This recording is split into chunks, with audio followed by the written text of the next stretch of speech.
5000 വർഷം പഴക്കമുള്ള ശ്രീമദ് ഭാഗവതം നമ്മൾ ഈ 2024 വായിക്കുമ്പോൾ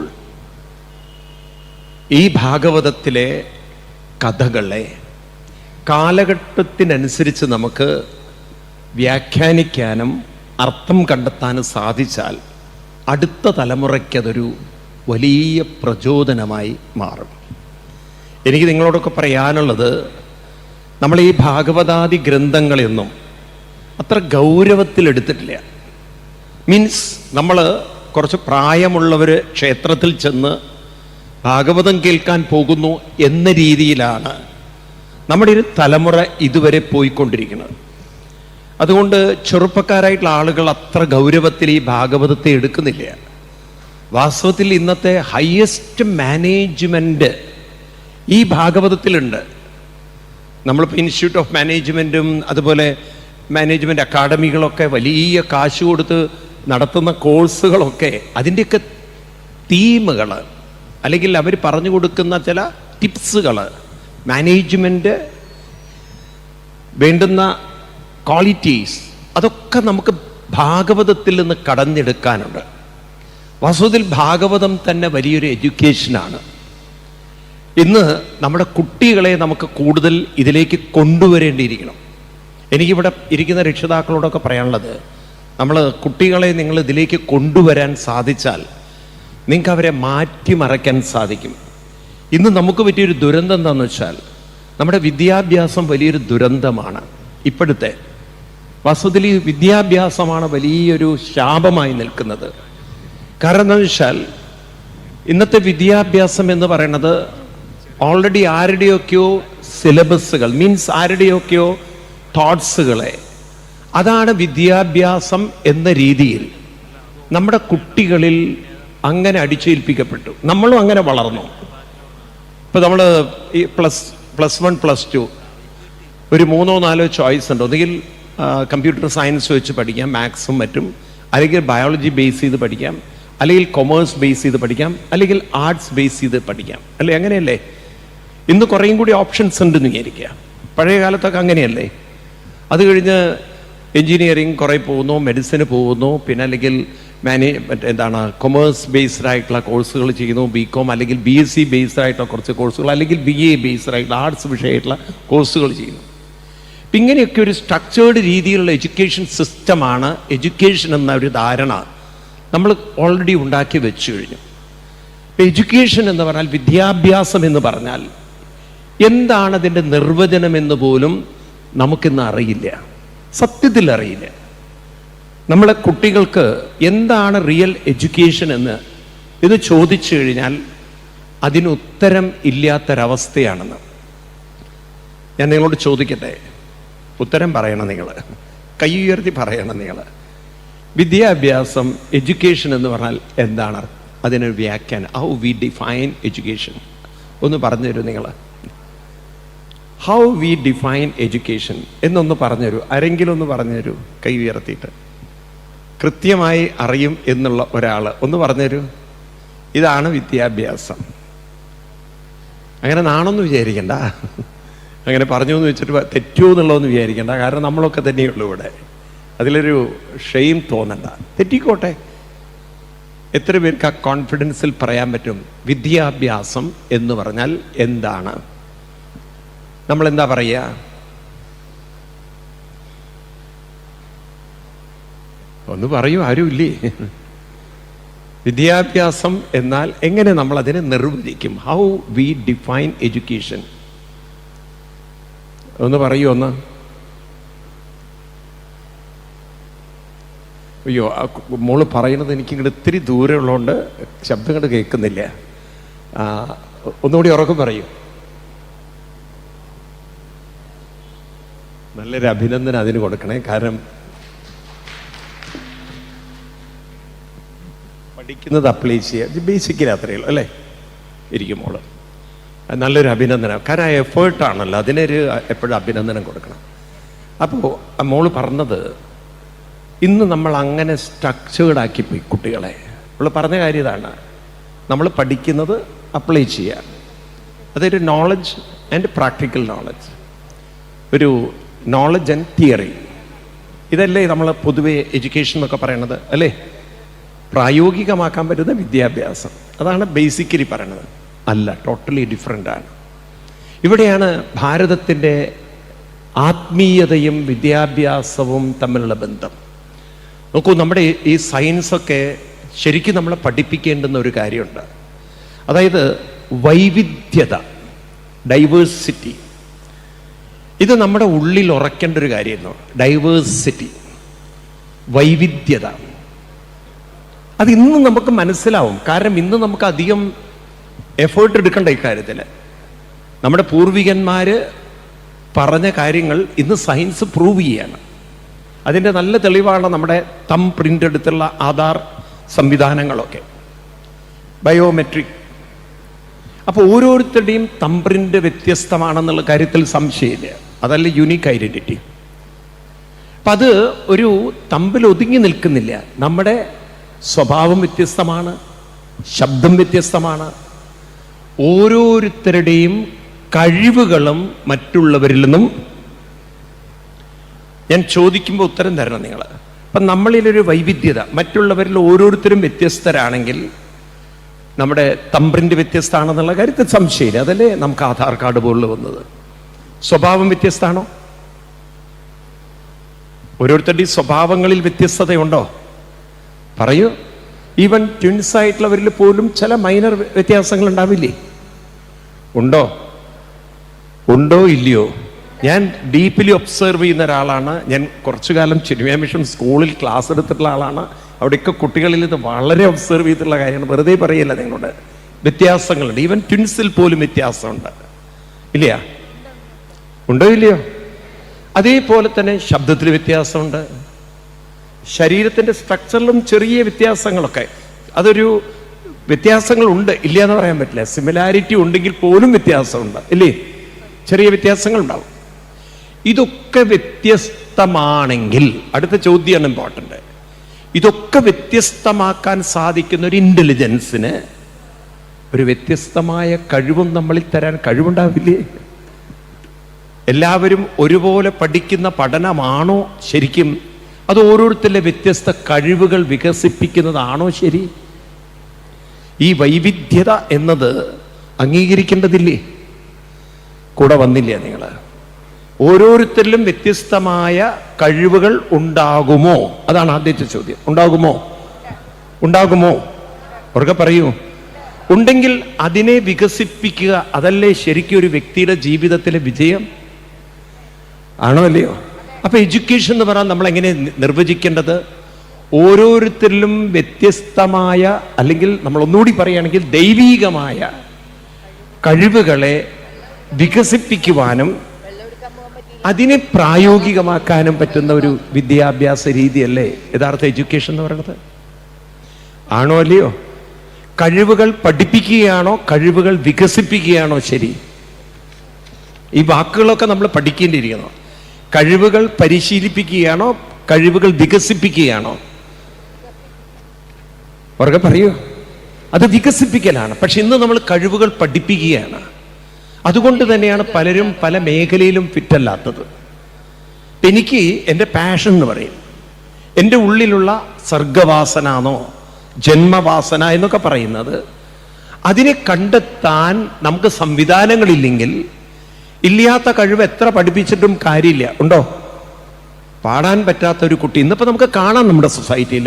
ഡാൻസിനോട് ഒട്ടും താല്പര്യമില്ലാത്ത എത്രയോ കുട്ടികളെ അമ്മമാർ നിർബന്ധിച്ച് ഡാൻസ് ക്ലാസ്സിൽ പറഞ്ഞേക്കുന്നുണ്ടോ? സത്യം പറയൂ. ഉണ്ടോ ഇല്ലയോ? പാടാൻ ഒരു വാസനയില്ലാത്ത കുട്ടികളെ പാട്ട് ക്ലാസ്സിൽ ഇരുത്തി ഉപദ്രവിക്കുന്ന അമ്മമാരുണ്ടോ? എന്താ ഒന്നും മിണ്ടാത്തത് നിങ്ങൾ? ഉണ്ടോ ഇല്ല? പ്രത്യേകിച്ച് ഈ എറണാകുളം ടൗൺ പോലുള്ള സ്ഥലങ്ങളിൽ അത് കൂടുതലായിരിക്കും. കാരണം ഇതൊരു മത്സരത്തിന്റെ കാലമാണ്. ഈ മത്സരത്തിന്റെ ലോകത്തിലൊക്കെ കുട്ടികൾ ഇരകളാവുന്നുണ്ടോ? പറയൂ നിങ്ങൾ. പല തരത്തിലും പാരൻസിന്റെ ഒരുപാട് ഫോഴ്സ് കാരണം കുട്ടികളിൽ ആത്മഹത്യാ ശ്രമം കൂടുന്നുണ്ട്. പലപ്പോഴും അവരുടെ ഇപ്പം മാത്സിനോട് ഒട്ടും താല്പര്യമില്ലാത്തൊരു കുട്ടിക്ക് മാത്സിന്റെ ഒരുപാട് ട്യൂഷനും അതും ഇതൊക്കെ കൊടുക്കുമ്പോൾ അത് ടോർച്ചറിങ് ആണോ അല്ലേ? പറയൂ നിങ്ങൾ. അപ്പൊ ചെറുപ്പത്തിൽ തന്നെ കുട്ടികളിൽ എന്താണ് ഉള്ളിലുള്ള വാസന എന്ന് കണ്ടുപിടിക്കാൻ ഇന്ന് നമുക്ക് സംവിധാനങ്ങളില്ല. ഉണ്ടോ? ഉണ്ടോ ഇല്ലയോ? പരീക്ഷണങ്ങളല്ലേ എല്ലാം നടത്തുന്നത്. ആണോ? കുട്ടികളെ പല ക്ലാസ്സുകളിലും പറഞ്ഞയച്ചുള്ള പരീക്ഷണങ്ങളാണ് നടത്തുന്നത്. ആണോ? ശരിക്കും ആർക്കും കുട്ടികളെ വളർത്താനുള്ള ഒരു യഥാർത്ഥ ബുദ്ധിയോ അതിനുള്ള സംവിധാനമോ ഇല്ല എന്നതാണ് സത്യം. ആണോ? അവരൊക്കെ പറയൂ നിങ്ങൾ. ഇവിടെയാണ് നമുക്ക് ഭാരത സംസ്കൃതി കൂടുതൽ നമ്മളെ ആഴങ്ങളിലേക്ക് കൊണ്ടുപോകുന്നത്. ആധ്യാത്മികത എന്ന് പറയുന്നത് ഒരു ക്ഷേത്രത്തിൽ പോയി തൊഴുത് പ്രാർത്ഥിക്കുന്നതല്ല. അതായിപ്പോയി നമ്മുടെ ഹിന്ദുക്കളുടെ അവസ്ഥ. ആത്മീയത എന്ന് പറയുന്നത് അവനവൻ്റെ ഉള്ളിലുള്ള ദൈവീകമായ കഴിവും ശക്തിയും ആവിഷ്കരിക്കാൻ ഉള്ളൊരു പരിശീലനമാണ്. അത് പ്രാർത്ഥനയല്ല, പരിശീലനമാണ്. അതുകൊണ്ട് അഭ്യാസം, സാധന എന്നൊക്കെ വാക്കുകളാണ് ഭാഗവതത്തിലൊക്കെ ഉപയോഗിച്ചിരിക്കുന്നത്. ഇത് നമ്മൾ ശരിക്കും ഹിന്ദുക്കൾ ഉൾക്കൊണ്ടിരുന്നെങ്കിൽ കഴിവില്ലാത്തവരായി ഒരാൾ പോലും ഇവിടെ ഉണ്ടാവില്ലായിരുന്നു. ഇന്നിപ്പോൾ നമ്മുടെ കുട്ടികളിൽ കഴിവില്ലാത്തവരായിട്ട് പലരും ഉണ്ടെങ്കിൽ അതിന് കാരണം അവരിലുള്ള കഴിവിനെ കണ്ടെത്താൻ നമുക്കൊരു നല്ല പരിശീലനം കൊടുക്കാൻ സാധിച്ചിട്ടില്ല എന്നുള്ളതാണ്. മനസ്സിലാവുണ്ടോ? അതുകൊണ്ട് കുറച്ചുകൂടി നമ്മൾ ഈ കാര്യത്തിൽ ഗൗരവപൂർവം ഇറങ്ങിച്ചെല്ലണം. എനിക്ക് നിങ്ങളോടൊക്കെ പറയാനുള്ളത്, നമ്മളൊക്കെ ഒന്ന് മുന്നിട്ട് ഇറങ്ങിയാലേ നമ്മുടെ സമൂഹത്തെ ഉയർത്തിക്കൊണ്ടുവരാൻ സാധിക്കുള്ളൂ. ഇത് ഇപ്പോഴാണെങ്കിൽ അതിൻ്റെ ഒരു ആപ്പ് ടൈമാണത്. അല്ലെങ്കിൽ എന്ത് പറ്റും വെച്ചാൽ കുട്ടികൾ എഞ്ചിനീയറിംഗ് കഴിയും, അത് കഴിയും, അവരങ്ങനെ പുറത്തേക്ക് പോയി ഇവിടെ പ്രായമുള്ളവരുടെ ഒരു ഹബ്ബായിട്ട് മാറും. ഇതൊരു ഓൾഡ് ഏജ് ഹോം എന്ന് പറഞ്ഞ പോലെ ഓൾഡ് ഏജ് കേരളമായിട്ട് മാറും. ആ അവസ്ഥയിലേക്ക് കേരളം മാറിക്കൊണ്ടിരിക്കുകയാണ്. അപ്പം നമ്മുടെ കുട്ടികൾക്ക് കഴിവില്ലാത്തത് കൊണ്ടല്ല, ആ കഴിവുകൾ എന്താണെന്ന് കണ്ടെത്തി അവരുടെ കഴിവിനെ ഇവിടെ എങ്ങനെ പ്രയോജനപ്പെടുത്താം, അവരെ എങ്ങനെ ഇവിടെ നമുക്ക് സംരംഭകരാക്കി മാറ്റിയെടുക്കാൻ സാധിക്കും. സാധ്യതകളുണ്ട് കേരളത്തിന്. നമ്മൾ ഇസ്രായേൽ പോലുള്ള രാജ്യങ്ങളൊക്കെ നോക്കുമ്പോൾ അവിടെ പോകുമ്പോഴേ അറിയാലോ, ഒരു മരുഭൂമിയെ അവർ സമ്പൽ സമൃദ്ധമാക്കിയിട്ടുണ്ടെങ്കിൽ ഇല്ലേ. ഇന്നിപ്പോൾ എത്രയോ ആളുകൾ ഗൾഫിലേക്ക് ജോലി അന്വേഷിച്ചു പോകുന്നു, ദുബായിലേക്കൊക്കെ. ദുബായിക്ക് എന്ത് പ്രൊഡക്ഷനാണ് ഉള്ളത്? പല സ്ഥലത്തുനിന്നും പലതും കൊണ്ടുവന്ന് അവിടെ വെച്ച് അസംബിൾ ചെയ്യുന്നു, അവർ എക്സ്പോർട്ട് ചെയ്യുന്നു അല്ലേ. ഒരു ട്രേഡിംഗ് രാജ്യമാണ് ദുബായ്. ആണോ അല്ലയോ? സമ്പൽ സമൃദ്ധിയിൽ എത്രയോ ഉന്നതിയിലെത്തി നിൽക്കുന്ന രാജ്യത്തിന് അങ്ങനെ ചെയ്തെടുത്തുകൊണ്ട് ഒരു രാജ്യത്തിന്റെ സമ്പത്തും അവിടെ ജോലി സാധ്യതകൾ ഉണ്ടാക്കാൻ പറ്റുമെങ്കിൽ ഇവിടെ നമുക്ക് പ്രൊഡ്യൂസ് ചെയ്യാൻ പറ്റുന്ന, ഇവിടെ പലതരത്തിൽ അതിന് പറ്റുന്ന ഒരു എൻവയറമെന്റ് ഉള്ള സ്ഥലമാണ്. രാഷ്ട്രീയം കൊണ്ട് മാത്രം നമ്മൾ ഇത്തിരി പിന്നിലാണെങ്കിലും, മീൻസ് ഇതൊക്കെ നശിപ്പിക്കണം, ഇതൊക്കെ പൂട്ടണം എന്നുള്ള ചിന്താഗതിക്കാരാണ് ഒരു വശത്തെ രാഷ്ട്രീയക്കാരെങ്കിലും, ഈ മണ്ണതിന് പൊട്ടൻഷ്യലി കേപ്പബിൾ ആയിട്ടുള്ള മണ്ണാണ്. ആണോ അല്ലയോ? പക്ഷെ നമ്മുടെ സമൂഹത്തിന് ധൈര്യമില്ല. കാരണം എന്തെങ്കിലും തുടങ്ങിയാൽ പൂട്ടിപ്പോവോ, ഇവിടെ സമരങ്ങൾ ഉണ്ടാവുമോ. അതെന്തുകൊണ്ട് അങ്ങനെ വന്നു എന്ന് ചോദിച്ചു കഴിഞ്ഞാൽ നമ്മുടെ ദൗർബല്യത്തെ മറ്റുള്ളവർ മുതലെടുക്കുന്നതുകൊണ്ടല്ലേ. ആണോ അല്ലയോ? നമ്മൾ ഹിന്ദു സമൂഹം ദുർബലരായി. ഞാൻ നോക്കിയിട്ട് നിങ്ങൾ മലപ്പുറം, കോഴിക്കോട്, കണ്ണൂർ ഭാഗങ്ങളിലൊക്കെ ഈ മുസ്ലിം സമുദായത്തിൻ്റെയൊക്കെ ഫാക്ടറികൾ നോക്കും, ഒന്നും പൂട്ടുന്നില്ല. അത് പൂട്ടാനുള്ള ധൈര്യം ആർക്കും ഇല്ല. അവിടെ ആരും കൊടി കെട്ടിപ്പിടിക്കില്ല. കാരണം അവരുടെ സമൂഹം വളരെ ശക്തരായി നിൽക്കുന്നത് കൊണ്ട് അവർ വ്യവസായം ചെയ്തിട്ട് അവർ രക്ഷപ്പെടുന്നുണ്ട്. അവരെ കുട്ടികളൊന്ന് പുറത്തു പോകേണ്ട ഗതികേടില്ല. ഉണ്ടോ ഇല്ലയോ? അവരൊന്ന് വളരെയധികം നിങ്ങൾ പഠിക്കണം, അത് മനസ്സിലാക്കണം. ഞാനിത് എന്തിനാ പറയുന്നത് വെച്ചാൽ ഇത്തിരി ഗൗരവത്തിൽ നമ്മൾ ചിന്തിച്ചിട്ടില്ലെങ്കിൽ നിങ്ങൾ കുട്ടികൾക്ക് ഇറാന്റെ ചരിത്രമൊക്കെ ഒന്ന് പറഞ്ഞു കൊടുക്കണം. ഇറാൻ പോലുള്ള രാജ്യങ്ങൾ ഒരിക്കലും ഇറാൻ ആയിരുന്നില്ല. സൗരാഷ്ട്രം എന്ന രാജ്യമായിരുന്നു. ആ രാജ്യം ഇറാനിയൻ ആളുകളുടെ അല്ല, അറബ് രാജ്യമല്ല അത്. പിന്നീടാണ് ആയത്തുള്ള ഗുമേനിമാരൊക്കെ അവിടെ വന്നത്. അവിടെയുള്ളവർ പാർസികളായിരുന്നു. ഒരു കാലത്ത് ഇവിടെ അഭയം തേടിയവരാണ്. ബോംബെയിൽ പാർസി സ്ട്രീറ്റ് നിങ്ങൾക്ക് കാണാം. ഇവിടെ അഭയം തേടിയവരാണ് അവര് ആ രാജ്യത്ത് നിന്ന്. കാരണം നമ്മളെപ്പോലെ ജീവിച്ചു അവര്, നമ്മളെപ്പോലെ ജീവിച്ചു. അതുകൊണ്ട് മറ്റുള്ളവരെ അവരെ കുറെ കഴിഞ്ഞിട്ട് ഓടിപ്പിച്ചു. മനസ്സിലാവുണ്ടല്ലോ, ഞാനൊരു മതത്തിനെ കുറ്റം പറയല്ല. നമ്മുടെ ഇടയിലുള്ള ഒരു തരം നിസ്സഹായാവസ്ഥ, ഒരു തരം നിസ്സഹകരണം, എല്ലാം തികഞ്ഞവരാണെന്നുള്ള ഒരു തോന്നൽ എല്ലാം പടച്ചവന് വിട്ടുകൊടുത്തിരിക്കുകയാണ്. എന്തൊരു കഷ്ടമാണ് നോക്കൂ നിങ്ങൾ. ദൈവത്തിന് വിട്ടുകൊടുത്തിരിക്കുകയാണ് നമ്മൾ. കുട്ടികളെ അങ്ങനെ നിങ്ങൾ പഠിപ്പിച്ചു. ക്ഷേത്രങ്ങളിൽ കൊണ്ടുപോയി തൊഴുത് പ്രാർത്ഥിച്ചു കഴിഞ്ഞാൽ ഏത് ഗ്രന്ഥത്തിലാ പറഞ്ഞു വെച്ചിരിക്കുന്നത്? നമ്മൾ കുട്ടികളോട് പറയണം, ക്ഷേത്രത്തിൽ പോകുന്ന തൊഴുത് പ്രാർത്ഥിക്കാനല്ല. ഈ തൊഴലും പ്രാർത്ഥിക്കലും ക്രമേണ നമുക്ക് മാറ്റി ചില അഭ്യാസങ്ങൾ, പരിശീലനങ്ങൾ ചെയ്യാൻ നമ്മൾ തലമുറകളെ പരിശീലിപ്പിക്കേണ്ടിയിരിക്കുന്നു. ക്ഷേത്രം എന്ന് പറയുന്നത് ആ വാക്കിന്റെ അർത്ഥം പോലും നമ്മളെ ഹിന്ദുക്കൾക്ക് അറിയില്ല എന്ന്. ക്ഷേത്രം എന്നൊരു വാക്ക്, നമ്മൾ എത്ര കാലമായി ക്ഷേത്രത്തിൽ പോകുന്നു, നമ്മളെ ഹിന്ദുക്കൾക്ക് എത്ര പേർക്കറിയാം, എത്ര കുട്ടികൾക്കറിയാം? നിങ്ങൾ കുട്ടികളോട് ചോദിച്ചു നോക്ക്, എന്താ ക്ഷേത്രം എന്ന് പറഞ്ഞാൽ? തൊഴാനുള്ളൊരു സ്ഥലം, അല്ലെങ്കിൽ ദൈവം ഇരിക്കുന്ന സ്ഥലം എന്നാ കുട്ടി പറയുക. ദൈവത്തിനെ പൂജിക്കുന്ന സ്ഥലം എന്നാ. ആണോ? ആണോ അല്ലയോ? അതാണോ ക്ഷേത്രം? ക്ഷേത്രം എന്ന് പറയുന്നത് എന്താണ്? എന്താ നിങ്ങൾ മിണ്ടാതിരിക്കണത്? എന്താ മൗനവ്രതത്തിന്റെ ദിവസമോ? ക്ഷേത്രം എന്ന് പറഞ്ഞാൽ തൊഴുതു പോകാനുള്ളൊരു അമ്പലമാണോ? മനസ്സിലാക്കിയിട്ടുണ്ടോ? നോക്കൂ, നമ്മൾ ഈ കാര്യത്തിലൊന്നും പഠിക്കുന്നില്ല, മനസ്സിലാക്കുന്നില്ല. ക്ഷേത്രം എന്ന് കേൾക്കുമ്പോൾ തന്നെ നമ്മൾ കുട്ടികളുടെ തലയിലേക്ക് ഉറപ്പിച്ചു വെക്കണം. ക്ഷേത്രം, ക്ഷേത്രം. എല്ലാവരും ഒന്ന് പറയൂ, ഉറക്കെ പറയൂ. ആ, രണ്ടക്ഷരങ്ങൾ. ക്ഷേത്രം. ക്ഷത്ര. ക്ഷതം. ക്ഷതം. ത്രാണനം. ക്ഷതനാൽ ത്രായതി ഇത് ക്ഷേത്ര.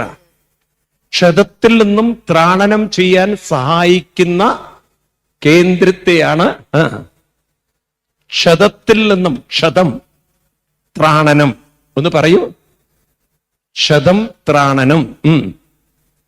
ഇതൊക്കെ പഠിക്കണം നമ്മള്. ക്ഷതത്തിൽ നിന്നും ത്രാണനം ചെയ്യാൻ സഹായിക്കുന്ന കേന്ദ്രത്തെയാണ് അവർക്ക് പറയൂ ക്ഷേത്രം എന്ന് പറയുക. അപ്പൊ എന്താണ് ഈ ക്ഷതം? നമ്മളെ സംബന്ധിച്ച് നമ്മൾ മനസ്സിലാക്കണം. മനുഷ്യനായാലും ഏതായാലും, ഇന്ന് സയൻസ് കൂടെ നമുക്ക് ചേർത്ത് വായിക്കുമ്പോൾ മനസ്സിലാവും. ഏതൊരു മാറ്റർ, ഒരു മാസ്, ഒരു വസ്തു, ഒരു പിണ്ഡം, ഒരു ഒബ്ജക്റ്റ്, അത് കാണുമ്പോൾ അതിന്റെ സ്ഥൂല രൂപത്തിൽ നമ്മൾ കാണുന്നുവെങ്കിലും, അതിന്റെ മാസ്, അതിന്റെ പിണ്ഡത്തിൽ കാണുന്നുവെങ്കിലും, അത് സൂക്ഷ്മമായ ഊർജമാണെന്ന് ഇന്ന് സയൻസ് തെളിയിച്ചിട്ടുണ്ട്. കുറേ ആറ്റങ്ങളുടെ മോളിക്യൂൾസുകൾ ഒന്നിച്ചു ചേർന്ന് നിൽക്കുന്നു. അതിന്റെ അതിവേഗതയിലെ ഇലക്ട്രോണിന്റെ സ്പീഡ് കാരണം നമുക്ക് അങ്ങനെ ഒരു ഒബ്ജക്റ്റ് ഉള്ളതുപോലെ, മാസ് ഉള്ളതുപോലെ തോന്നുന്നു. അതാണ് നമ്മൾ കാണുന്ന പല രൂപങ്ങളുടെയും അവസ്ഥ.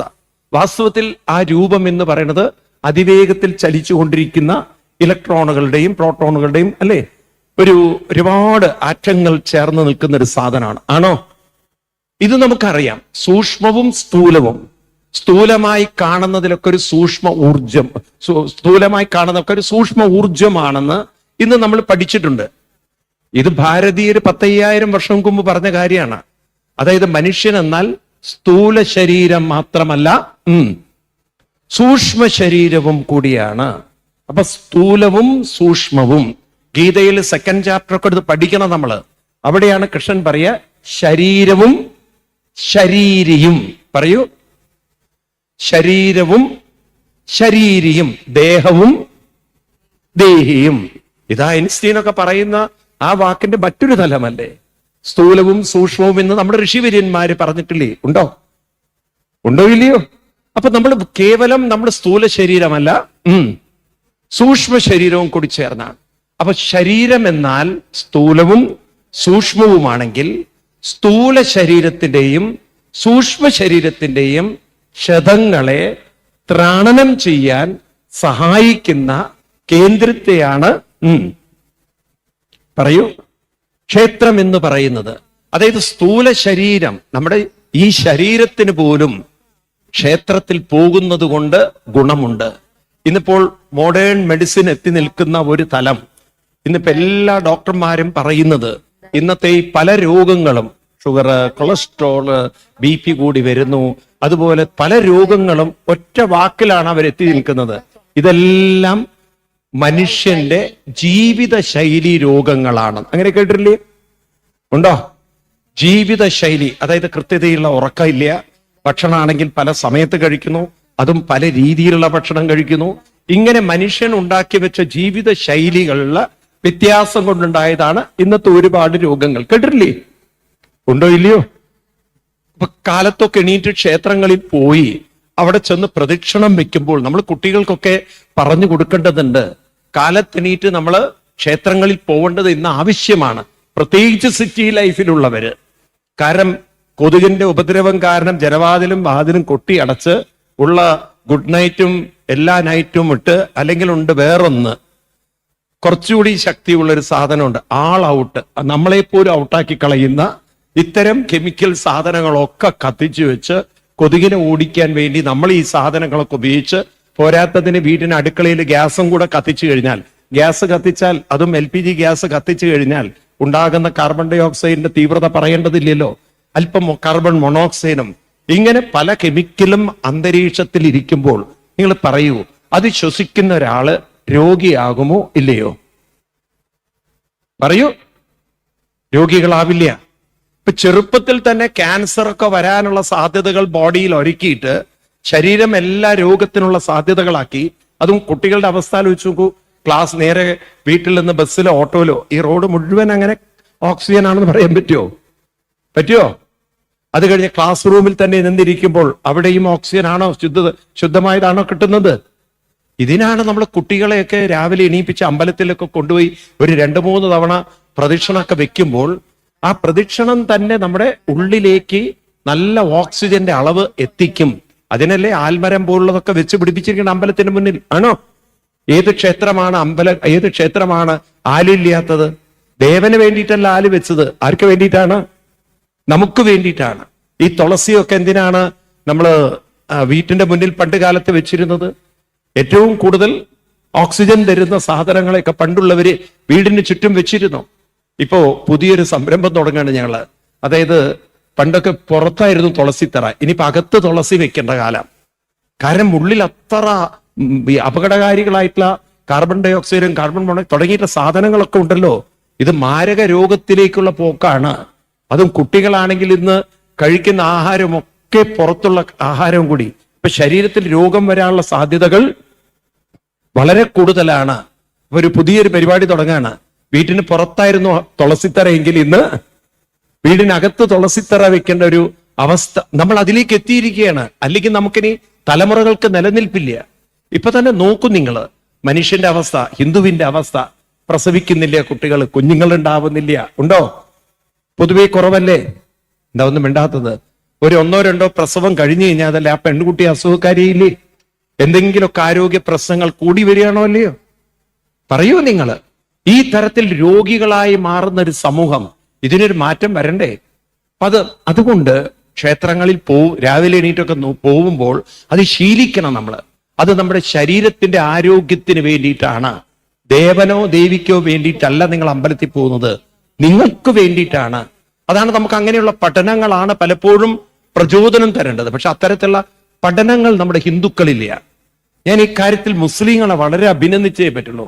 കാരണം അവർ നോക്കൂ, എന്തൊക്കെ രാഷ്ട്രീയത്തിന്റെ പ്രശ്നങ്ങൾ ഉണ്ടെങ്കിലും അവരുടെയിലും കമ്മ്യൂണിസ്റ്റുകളുണ്ട്, അവരുടെയിലും കോൺഗ്രസ് ഉണ്ട്, അവരുടെയിലും എല്ലാവിധ കാര്യങ്ങളുണ്ട്.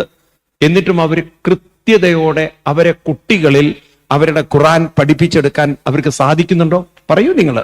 കണ്ണിന്റെ മുന്നിൽ നിങ്ങൾ കാണുന്ന ചിത്രമല്ലേ? ഉണ്ടോ ഇല്ലയോ? എന്താ മിണ്ടാത്തത് നിങ്ങള്? അവരവരുടെ ഗ്രന്ഥം കുട്ടികളെ പഠിപ്പിക്കുന്നുണ്ടോ? ഉണ്ടോ ഇല്ലയോ? ക്രിസ്ത്യൻ സമൂഹവും അവരുടെ ഗ്രന്ഥം അവരുടെ കുട്ടികളെ പഠിപ്പിക്കുന്നുണ്ടോ? ഉണ്ടോ? എന്നാൽ നമ്മുടെ കുട്ടികൾക്ക് വല്ല വിവരമുണ്ടോ നമ്മുടെ പുസ്തകത്തെക്കുറിച്ച്?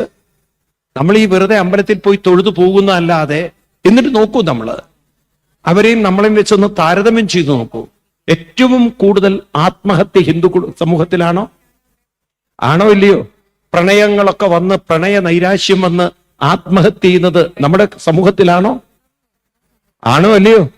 ഏറ്റവും കൂടുതൽ ദുർബലരായി ജീവിച്ച് സാമ്പത്തികമായും പിന്നോട്ട് പോകുന്നു. അതുപോലെ തന്നെ ഉള്ള ബിസിനസ്സുകൾ, അച്ഛനമ്മമാര് കൊണ്ട് നടക്കുന്ന ബിസിനസ്സും മക്കൾക്ക് വേണ്ട, എല്ലാം വിദേശങ്ങളിലേക്ക് കുടിയേറി പാർത്ത് അവിടുത്തെ ജീവിതമാണ് സുഖജീവിതം എന്ന് കരുതി ഇവിടെ നിന്നെല്ലാം പലായനം ചെയ്യുന്ന രംഗം കൂടെയല്ലേ ഇത്? ആണോ അല്ലയോ? ഇത് എങ്ങോട്ടുള്ളൊരു പോക്കാണ്. അവസാനം ഇത് എവിടേക്കാണ് എത്തുന്നത്? ഇതിന് നമുക്ക് മാറ്റം വരുത്തണം തോന്നുന്നുണ്ടോ നിനക്ക്? വേണോ വേണ്ടയോ? എന്താ ഒന്നും മിണ്ടാത്തത് നിങ്ങള്? ഇതിലൊരു മാറ്റം ആവശ്യമാണോ? എത്ര പേര് ആവശ്യമാണെന്ന് മനസ്സിലാക്കുന്നുണ്ട്? അപ്പൊ നിങ്ങൾ നോക്കൂ, നിങ്ങൾ പത്രമൊക്കെ ശരിക്കിരുന്ന് വായിക്കണം. കാനഡയുടെ അവസ്ഥ നോക്കൂ നിങ്ങൾ. അമേരിക്കയിൽ ഇപ്പൊ ട്രംപ് പറഞ്ഞിരിക്കുന്നത് 1.5 ലക്ഷം ആളുകളെ അവിടുന്ന് പറഞ്ഞയക്കുന്നതാണ്. അവിടെ വിസയും വെച്ചിട്ടിരിക്കാൻ സമ്മതിക്കില്ല. അതേപോലെ തന്നെ കാനഡ ഇപ്പൊ തന്നെ കുട്ടികളോടൊക്കെ പറഞ്ഞിരിക്കുകയാണ് വിസ കാണിക്കാൻ, വീണ്ടും കാണിച്ചു കൊടുക്കാൻ. ആരെങ്കിലും വിസ എക്സ്പയർ ചെയ്ത് നിൽക്കുന്ന ഒരുത്തനും ഇവിടെ നിൽക്കാൻ സമ്മതിക്കില്ല. വളരെ ഹാർഡ് ആൻഡ് സ്ട്രിക്ട് ലോസ് അവർ കൊണ്ടുവരികയാണ്. കാരണം അത്ര കുടിയേറ്റക്കാര് ജോലിക്ക് വേണ്ടി. എനിക്ക് മനസ്സിലാവുന്നില്ല. ഞാൻ കാനഡയുടെ ഒരുവിധം എല്ലാ സ്റ്റേറ്റിലും യാത്ര ചെയ്താണ്, അമേരിക്കയിലും സ്റ്റേറ്റിലൊക്കെ യാത്ര ചെയ്താണ്. അവിടെയും ഇവിടെ ഈ മണ്ണിനേക്കാളും അത്ര ഫലഭൂയിഷ്ടമൊന്നുമല്ല മണ്ണ്. പക്ഷെ അവിടെ എന്താണെന്ന് വെച്ചാൽ ബിസിനസ്സുകൾ ചെയ്യാനുള്ള ഒരു എൻവയറമെന്റ് ഉണ്ട്. നമ്മുടെ ഈ നാട്ടിൽ അത് പറ്റുന്നില്ല എന്ന് മാത്രം. പക്ഷെ ഇവിടെ അല്ലെങ്കിൽ മറ്റൊരു സംസ്ഥാനത്തിൽ നമുക്ക് ചെയ്യാം. പക്ഷെ നമ്മുടെ ഇടയിൽ ഐക്യമില്ല. 10 പേര് ഒന്നിച്ചു നിന്നാൽ പലതും ചെയ്യാമായിരുന്നു. പക്ഷെ 10 പേര് ഒന്നിച്ചു നിൽക്കില്ല. അങ്ങനെ നമ്മൾ വിഘടിച്ച് വിഭജിച്ച് വെച്ചിരിക്കുകയാണ്. ഇതിലൊരു മാറ്റം ഉണ്ടാക്കണ്ടേ? വേണോ വേണ്ടയോ? നോക്കൂ, നിങ്ങൾ ഒരു ഹിന്ദു വിചാരിച്ചാൽ ഒന്നും ചെയ്യാൻ പറ്റണ്ടാവില്ല. ഒരു ഹിന്ദുവിന് ഒന്നും ചെയ്യാൻ പറ്റില്ല. പക്ഷെ 10 ഹിന്ദു ഒന്നിച്ചു നിന്നാൽ പലതും ചെയ്യാൻ പറ്റില്ലേ? എന്താ ഒന്നും മിണ്ടാത്തത് നിങ്ങൾ? ആ രീതിയിലുള്ള കൂട്ടായ്മകളൊക്കെ ഉണർത്തിയെടുക്കേണ്ട ഒരു സമയം ആണോ ഇത്? ആണോ അല്ലയോ? ഇതെങ്കിലും നമ്മൾ കണ്ണു തുറക്കണ്ടേ? വെറുതെ സപ്താഹവും കേട്ട് വെറുതെ അമ്പലങ്ങളിൽ പോയി തൊഴുത് നമ്മൾ എന്താണ് നിങ്ങൾ ആഗ്രഹിക്കുന്നത്? നിങ്ങൾക്ക് തോന്നുന്നുണ്ടോ ഒരു പരമശിവൻ വിചാരിച്ചാൽ ഇത് നേരെയാക്കി എടുക്കാൻ പറ്റുന്നു? നിങ്ങൾക്ക് തോന്നുന്നുണ്ടോ ഒരു ഗുരുവായൂരപ്പൻ വിചാരിച്ചാൽ നേരെയാക്കി എടുക്കാൻ പറ്റുന്നു? എന്താ ഒന്നും മിണ്ടാത്തത് നിങ്ങൾ? പറ്റും തോന്നുന്നുണ്ടോ? ഒരു അയ്യപ്പൻ വിചാരിച്ച നേരെയാക്കി എടുക്കാൻ പറ്റും തോന്നുന്നുണ്ടോ നിങ്ങൾക്ക്? പറയൂ നിങ്ങൾ. സാക്ഷാൽ കൃഷ്ണന് പറ്റിയിട്ടില്ല. ഭഗവാൻ ശ്രീകൃഷ്ണന് പോലും മഹാഭാരത യുദ്ധത്തിൽ പാണ്ഡവരുടെ സഹായം വേണ്ടി വന്നു. ഉണ്ടോ? ഭഗവാൻ ശ്രീകൃഷ്ണന്റെ ജീവിതത്തിൽ ഏറ്റവും വലിയ വെല്ലുവിളിയായിരുന്നു ജരാസന്ധൻ. ആ ജരാസന്ധനെ വധിക്കാൻ കൃഷ്ണന് പറ്റിയില്ല. അത് ഭീമസേനനെ കൊണ്ട് വേണ്ടി വന്നു. മനസ്സിലാവുണ്ട നിനക്ക്? ഭഗവാൻ ശ്രീകൃഷ്ണന് പോലും പലവരുടെയും സഹായം വേണ്ടി വന്നു. നമ്മൾ ശ്രീരാമസ്വാമി അവതാര പുരുഷനാണ്, ശ്രീരാമ രാമ രാമ എന്ന് പറഞ്ഞ് നമ്മൾ നാമം ചൊല്ലുന്നു. പക്ഷെ സീതയെ കൊണ്ടുവരാൻ ശ്രീരാമസ്വാമിക്ക് വാനരന്മാരുടെ സഹായം വേണ്ടി വന്നു. ഹനുമാൻ സ്വാമിയുടെ ആവശ്യം വന്നു. ഉണ്ടോ? പോരാത്തതിന് ഈവൻ രാവണന്റെ സഹോദരനായ വിഭീഷണന്റെ സഹായം വേണ്ടി വന്നു. എന്താ ഒന്നും മിണ്ടാത്ത നിങ്ങൾ? അവസാന രംഗങ്ങളൊക്കെ എടുത്ത് രാമായണത്തിൽ വായിക്കൂ. ശ്രീരാമസ്വാമി പോലും നിസ്സഹായ അവസ്ഥയിൽ നിൽക്കുമ്പോൾ അഗസ്ത്യ മഹർഷി വന്ന് അദ്ദേഹത്തിന് ആദിത്യ ഹൃദയം പോലുള്ള മന്ത്രങ്ങൾ ഉപദേശിക്കുന്നതും ഉണ്ടോ? എന്താ ഒന്നും വായിച്ചിട്ടില്ലേ നിങ്ങൾ? ശ്രീരാമസ്വാമിക്ക് രഥം കൊണ്ടു കൊടുക്കുന്ന ഇന്ദ്രനും ഉണ്ടോ? കഥയില്ലേ? കഥയുണ്ടോ ഇല്ലയോ? ഇതൊക്കെ എന്താ പഠിപ്പിക്കുന്നത്? അവതാര പുരുഷന്മാർക്ക് പോലും പലതും നേടിയെടുക്കാൻ പലരുടെയും സഹായം വേണ്ടി വന്നിരുന്നു. ഉണ്ടോ? പലരുടെയും സഹായം വേണ്ടി വന്നിരുന്നു. നാം ദൈവങ്ങളോട് പ്രാർത്ഥിച്ചാൽ നിങ്ങൾക്ക് തോന്നുണ്ടോ ദൈവം വന്നിട്ട് പ്രശ്നങ്ങൾ പരിഹരിക്കുന്നുള്ളത്? ഈ ചിന്ത മാറ്റിയെടുക്കണം നമ്മൾ. കുട്ടികളുടെ തലയിൽ ഇട്ടുകൊടുക്കരുത്. അത് ദൈവങ്ങളല്ല നമ്മളെ സഹായിക്കേണ്ടത്, ദൈവീകതയാണ്. ആ വാക്ക് മാറ്റരുത്. ദൈവവും ദൈവീകതയും വ്യത്യാസമുണ്ട്. ദൈവീകത എന്ന് പറയുന്നത് അത്തരത്തിലുള്ള ദൈവീകമായ ചിന്തകൾ ഉള്ളവർ ഒന്നിച്ചു നിൽക്കുമ്പോഴാണ് അവിടെ ദൈവീക ശക്തി രൂപപ്പെടുന്നത്. മനസ്സിലാവുണ്ടല്ലോ? ആ തരത്തിലൊരു കൂട്ടായ്മ ഇവിടെ സുഹൃതയജ്ഞം എന്ന് പറഞ്ഞാൽ ഒരു കൂട്ടായ്മ നമ്മൾ ഉണ്ടാക്കുന്നു. ഈ കൂട്ടായ്മ കൊണ്ട് പലതും നമുക്ക് ചെയ്യാൻ പറ്റുന്നത് പോലെ ഇവിടെ ഒന്നിച്ചു നിൽക്കാൻ നമ്മുടെ തലമുറകളെ നമ്മൾ പരിശീലിപ്പിച്ചെടുക്കേണ്ടിയിരിക്കുന്നു. മനസ്സിലാവുണ്ട് ഞാൻ പറയുന്നത്? അതിനാണ് നമ്മൾ ഈ ഭാഗവത സപ്താഹ യജ്ഞത്തിന് ഇവിടെ വന്നിരിക്കുന്നത്. നിൽക്കട്ടെ, വിഷയത്തിലേക്ക് വരാം. അപ്പോ 1 ശരീരത്തിന്റെ ക്ഷതവും 2 മനസ്സിന്റെ ക്ഷതവും. എന്താണ് മനസ്സിന്റെ ക്ഷതം? ഇന്ന് നമ്മൾ കുട്ടികളൊക്കെ വളർന്നു വരുമ്പോൾ അച്ഛനമ്മമാര് മനസ്സിലാക്കി വെക്കണം, നിങ്ങളും മനസ്സിലാക്കി വെക്കണം. നമ്മൾ അറിയാതെ ഒരു അപകർഷതാബോധം, നമ്മൾ അറിയാത്തൊരവശത, എവിടെയോ ഒരു പ്രാപ്തിയില്ല, കഴിവില്ല എന്നുള്ളൊരു തോന്നൽ നമ്മളെ വേട്ടയാടുന്നുണ്ട്. നമ്മൾ അറിയുന്നില്ല നമ്മളിത് വേട്ടയാടുന്നുണ്ടോ എന്നുള്ളത്. അതുകൊണ്ടാണ് പലപ്പോഴും മുന്നോട്ട് വരേണ്ട ആളുകൾ പിന്നോട്ടായി മാറുന്നത്. നിങ്ങൾ നോക്കൂ, നമ്മളെയൊക്കെ കുട്ടികളിലേക്ക് നോക്കിയാൽ നമുക്കത് കാണാം. പല കാര്യത്തിലും അവർക്ക് ആവേശം വരുന്നത് ഒന്നിച്ചു നിൽക്കുമ്പോഴാണ്. ഒറ്റയ്ക്കൊരു കാര്യം പറഞ്ഞാൽ അവർക്ക് ധൈര്യമില്ല. ഉണ്ടോ? അപ്പൊ അവരിൽ എവിടെയോ ഒരു കഴിയുമോ എന്നൊരു സംശയം അവരിൽ കൂടി വരികയാണ്. ഇനിയിപ്പോ കാണാം, ഈ മാർച്ചുകൾ ആവുമ്പോഴേക്കും, ഫെബ്രുവരി മാർച്ച് ആകുമ്പോഴേക്കും അമ്പലങ്ങളിലൊക്കെ തിരക്കാണ്. തൃശ്ശൂരിൽ നിങ്ങൾക്ക് അറിയുമല്ലേ, സുപ്രസിദ്ധമായൊരു അയ്യപ്പ ക്ഷേത്രമുണ്ട്. അവിടെ എഴുത്തിനിരുത്തുന്ന ഒരു വളരെ പ്രസിദ്ധമായ ക്ഷേത്രമാണ്. അവിടെ ഈ മാർച്ച് മാസം ഭയങ്കര തിരക്കാണ്. എന്തിനാണെന്നറിയോ? പേന പൂജിച്ചു കൊടുക്കാൻ വേണ്ടിയിട്ട്. പേന പൂജിക്കലാണ് അവിടുത്തെ ഏറ്റവും ആ സമയത്ത് തിരക്കുള്ളത്. ഈ അമ്മമാര് കുട്ടികളെ കൊണ്ടുവന്ന് പേന പൂജിച്ച് അങ്ങനെ ഒരു വിശ്വാസം ഉണ്ടാക്കി വെച്ചിരിക്കുകയാണ്. പൂജിച്ച ഒരു പേന ഉണ്ടെങ്കിലേ പരീക്ഷ. ഞാൻ പലപ്പോഴും ഒരിക്കൽ എന്നോട് പറഞ്ഞു, സ്വാമിജി വന്നൊന്ന് ഇനാഗുറേറ്റ് ചെയ്യുന്നു. ഞാൻ പറഞ്ഞു ഞാൻ ഇല്ലയെന്ന്. കാരണം ആ കുട്ടി പരീക്ഷയ്ക്ക് പോകുമ്പോൾ ഈ പേന എങ്ങാനും നഷ്ടപ്പെട്ടാൽ ആ കുട്ടി പ്രാകുന്നത് തന്നെയായിരിക്കും. ആ സ്വാമി തന്ന പേനയും പോയി. ആ പേന പോകുന്നതോടുകൂടി കുട്ടിയുടെ കോൺഫിഡൻസ് പോവും, കുട്ടിയുടെ മനോബലം പോവും. ആണോ അല്ലയോ? ഞാൻ സത്യസന്ധമായി ചോദിക്കുകയാണേ, നിങ്ങളാണ് അങ്ങനെ ഒരാൾ നിൽക്കുക, നിങ്ങളൊരു പേന, നിങ്ങൾ പഠിക്കുന്ന ഒരു കുട്ടി ഇരിക്കുക, പേന പൂജിച്ചു, ആ പേന കയ്യിൽ നിന്ന് പോയി. രാവിലെ തന്നെ നിങ്ങളുടെ മനസ്സ് ആ പേരയെ കുറിച്ച് ചിന്തിക്കുക. അത് കാണാനില്ല, നിങ്ങൾ വെച്ചെടുത്ത് കാണാനില്ല. ഇതെടുക്കാതെ നിങ്ങൾ പരീക്ഷയ്ക്ക് പോയാൽ നിങ്ങൾക്ക് അന്ന് പരീക്ഷ എഴുതാൻ നല്ല മൂഡ് ഉണ്ടാവോ ഇല്ലയോ? പരീക്ഷ എഴുതാനുള്ള കോൺഫിഡൻസ് ഉണ്ടാവോ ഇല്ലയോ? എന്താ മിണ്ടണില്ല നിങ്ങൾ?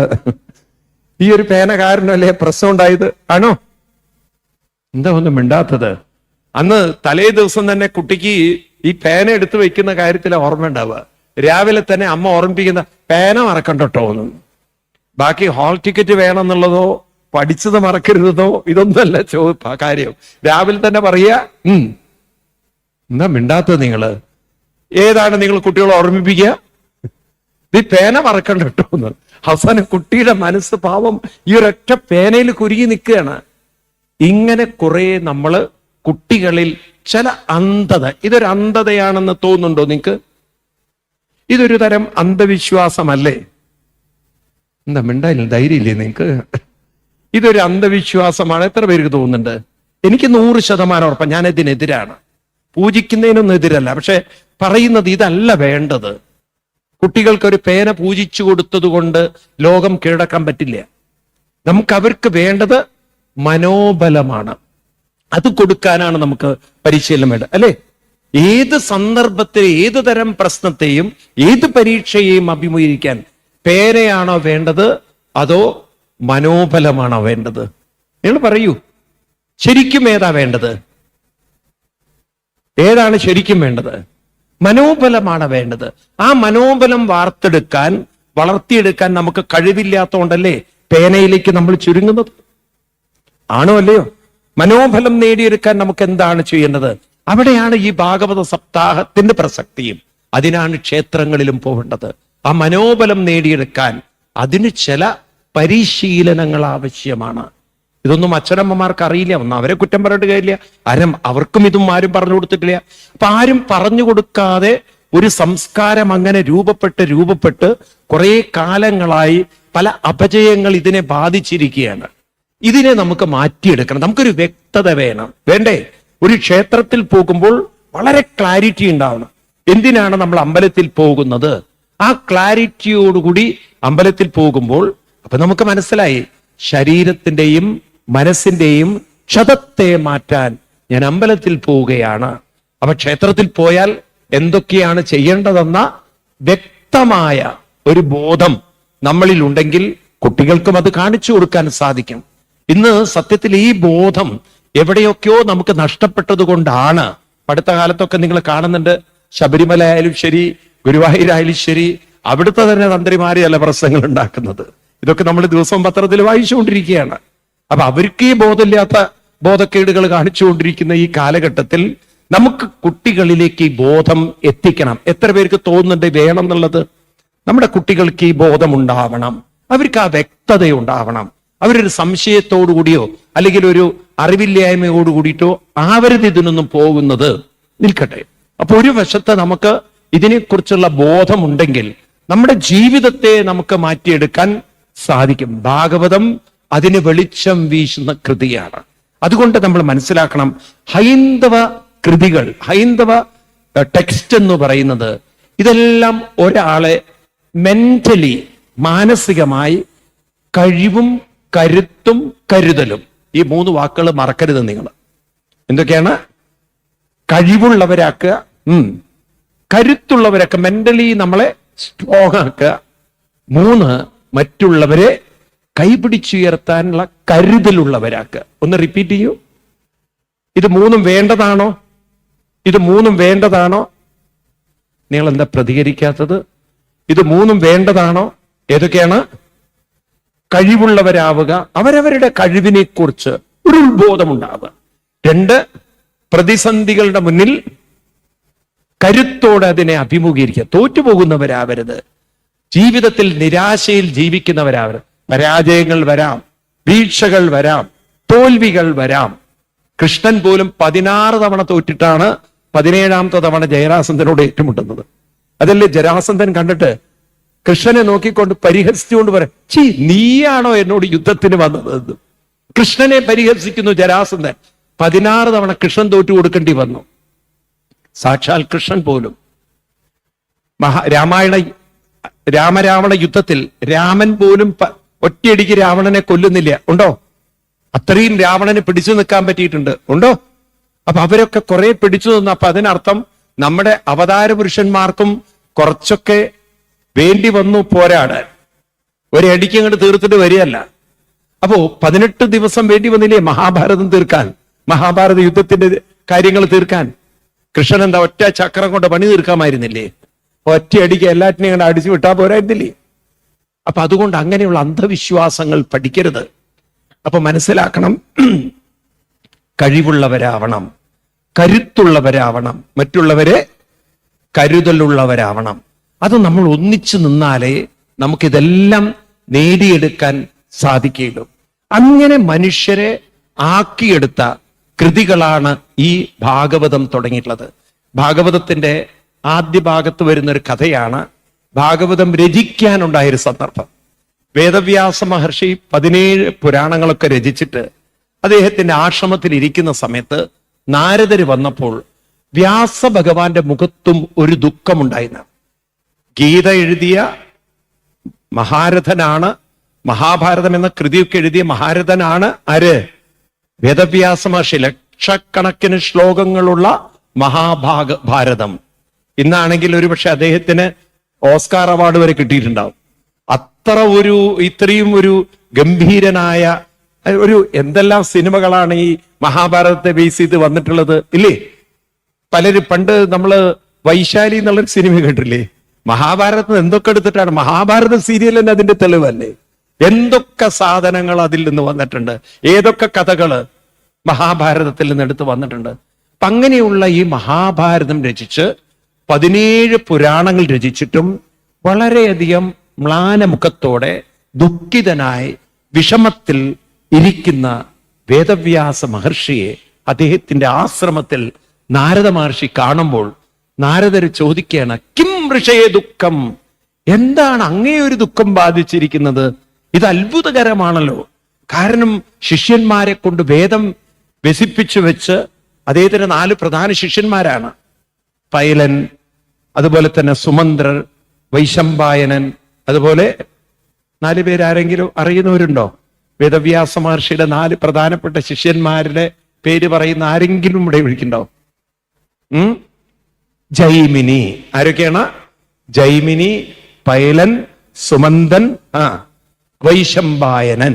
നിങ്ങൾ മഹാഭാരതമൊക്കെ വായിച്ചിട്ടുണ്ടെങ്കിൽ വൈശമ്പായന വാച എന്നുള്ള ഭാഗങ്ങളൊക്കെ കാണാം.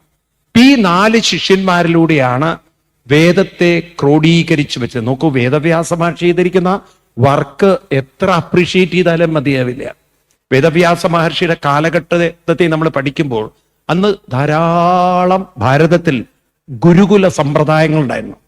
കാശ്മീരം മുതൽ ഇങ്ങ് കേരളത്തിൽ വരെ. കേരളത്തിൽ അത്ര അധികം ഉണ്ടായിരുന്നില്ല, കൂടുതലും തമിഴ്നാട് ഭാഗങ്ങളിലൊക്കെ ആയിരുന്നു ഉണ്ടായിരുന്നത് കൂടുതൽ കാര്യങ്ങൾ. കേരളത്തിൽ അത് താരതമ്യേന കുറവായിരുന്നു. ഇങ്ങനെ ഗുരുകുലങ്ങളാൽ വ്യാപിച്ചിരുന്ന ഭാരതം, കാശ്മീരിലെ സുപ്രസിദ്ധമായ ശാരദാപീഠം, ഏറ്റവും പഴയ യൂണിവേഴ്സിറ്റിയാണെന്ന് പറയും. നളന്തയും തക്ഷശിലയൊക്കെ പിന്നെയാ വന്നതെന്നാണ് പറയുന്നത്.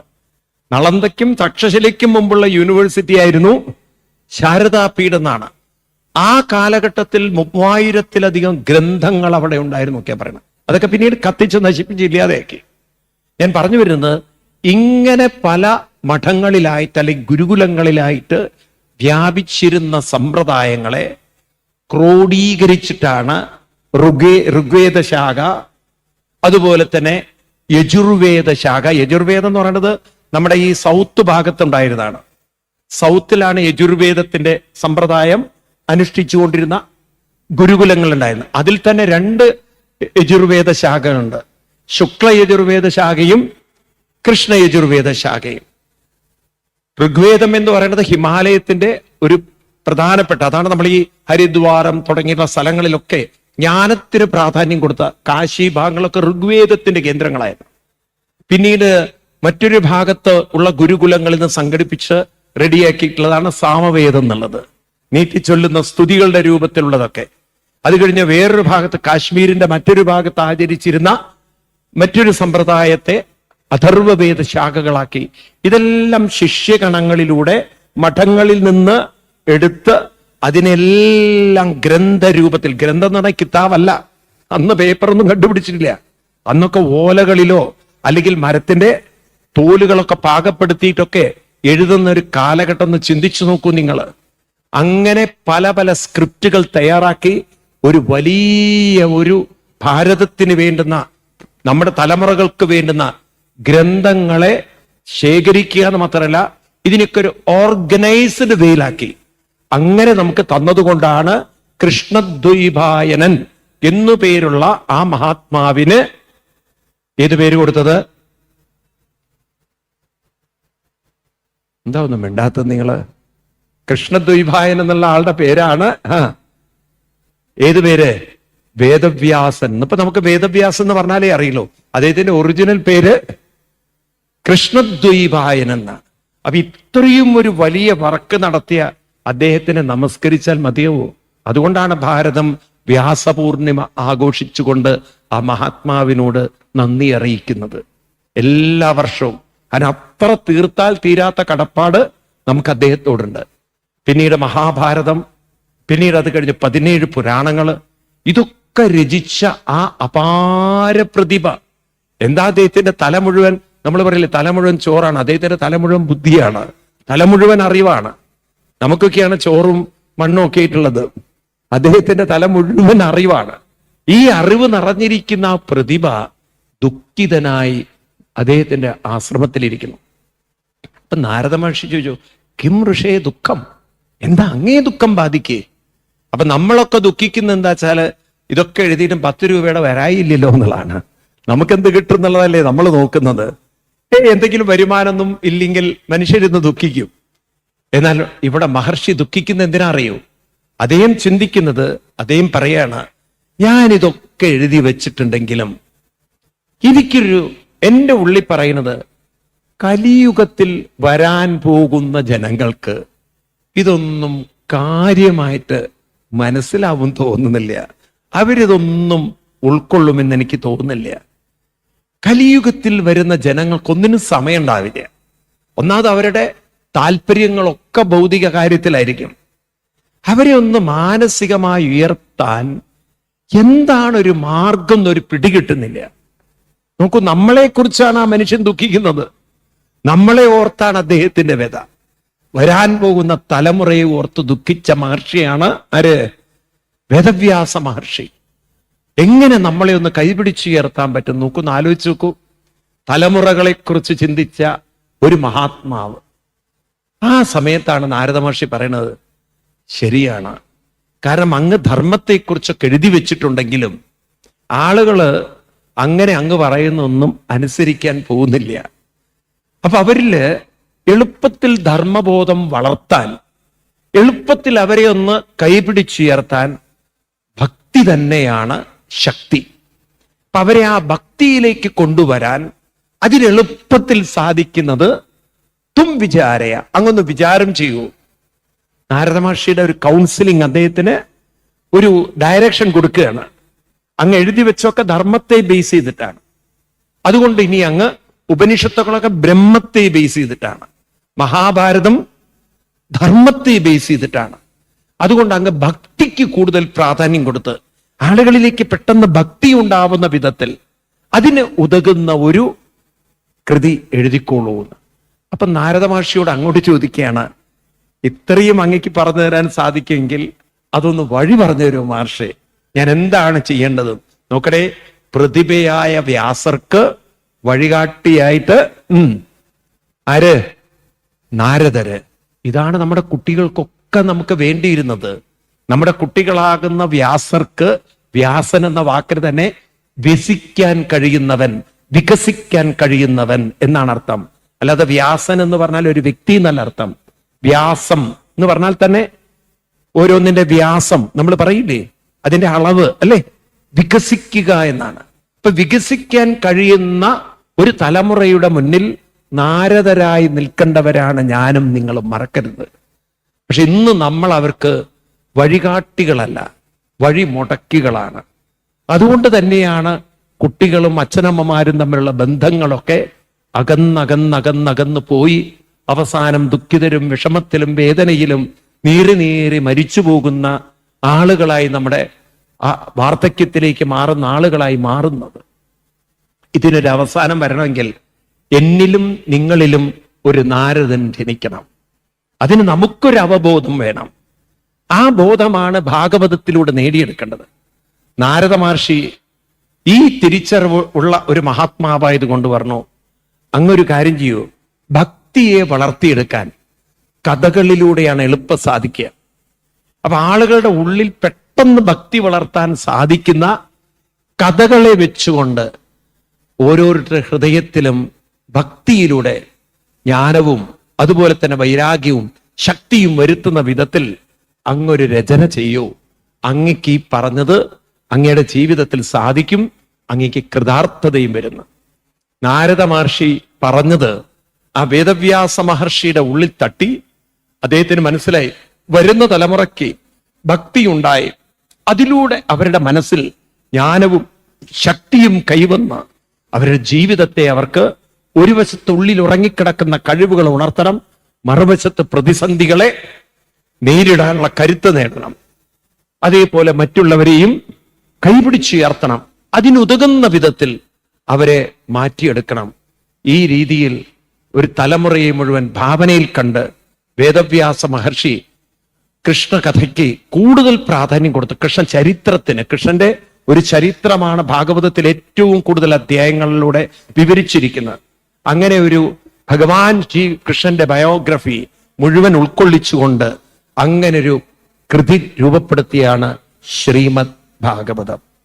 അത് വെറുതെ അങ്ങോട്ട് എഴുതിയതല്ല, ഒരു തലമുറയെ മുൻകൂട്ടി കണ്ടുകൊണ്ട് തലമുറയിലുള്ളവർക്ക് ഒരു പ്രചോദനവും പ്രേരണയും കൊടുത്ത് നമ്മളെല്ലാവരെയും ഉയർത്തുന്നതിന് വേണ്ടിയിട്ടാണ്. അങ്ങനെ ഭാഗവത രചനയ്ക്ക് ശേഷം പിന്നീട് ആ മഹാത്മാവ് ഒരു പേന എടുക്കേണ്ടി വന്നില്ല. അത്ര കൃതാർത്ഥനായി, സംതൃപ്തനായി, ധന്യനായി അദ്ദേഹം പോയി എന്നാണ്. അങ്ങനെ മഹാഭാഗവതം എന്ന കൃതി എഴുതി തുടങ്ങുമ്പോൾ എവിടെ നിന്ന് വേണം ഇതിന്റെ ഒരു ആരംഭം എന്ന് ചിന്തിച്ചപ്പോൾ അദ്ദേഹം ഭാഗവതം തുടങ്ങുന്നത് കുരുക്ഷേത്ര യുദ്ധവുമായി ബന്ധപ്പെട്ട രംഗങ്ങൾ വെച്ചുകൊണ്ടാണ്. മഹാഭാരതത്തിലെ കഥകൾ എടുത്തുകൊണ്ടാണ്.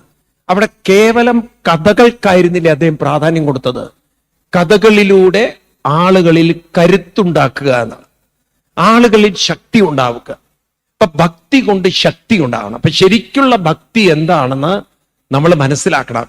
ഹിന്ദു സമൂഹത്തെ സംബന്ധിച്ച് ഇന്ന് ഭക്തി എന്ന് പറഞ്ഞാൽ അത് തൊഴലും പ്രാർത്ഥനയുമാണ്. അത് നമ്മൾ മാറ്റിയെടുക്കണം. തൊഴുതും പോകുന്നതും അതുപോലെ തന്നെ പ്രാർത്ഥിക്കുന്നതും ഭക്തിയല്ല. ഈ വാക്കുകളൊക്കെ നമുക്ക് മറ്റു മതങ്ങളിലൂടെ വന്നിട്ടുള്ളതാണ്, നമ്മുടെ അല്ലത്.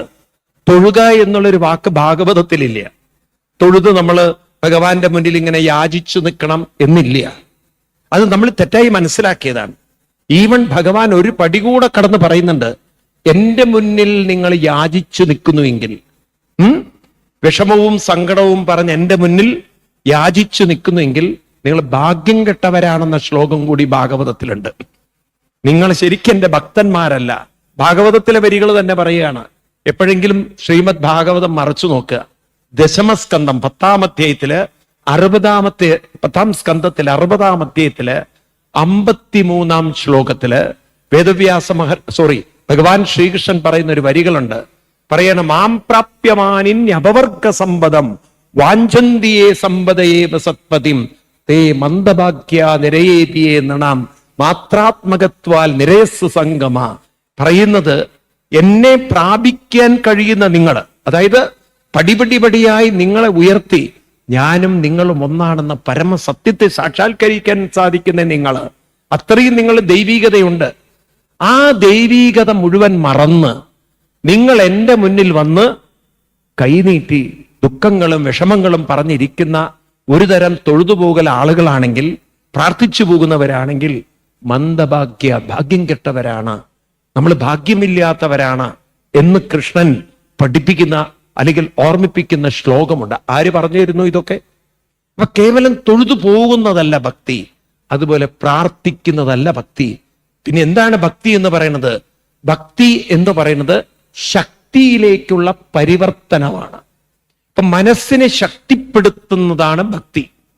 അപ്പൊ ആ ഭക്തി ഉണ്ടാവണമെങ്കിൽ സയൻസ് നമ്മൾ ഉൾക്കൊള്ളണം. മനസ്സെന്ന് പറയുന്നതിന്റെ ഒരു സയൻസ് ഉണ്ട്. എന്താണ് മനസ്സിന്റെ സയൻസ്? നിങ്ങൾ മനസ്സിലേക്ക് നോക്കിക്കഴിഞ്ഞാൽ മനസ്സിൽ പലതരത്തിലുള്ള ചിന്തകൾ കടന്നു പോകുന്നുണ്ട്. അപ്പൊ നമ്മൾ ഏത് ചിന്തകളാണോ ദിവസവും കൊണ്ടു നടക്കുന്നത് അതിനനുസരിച്ച് നമ്മുടെ മനസ്സായിത്തീരുന്നു.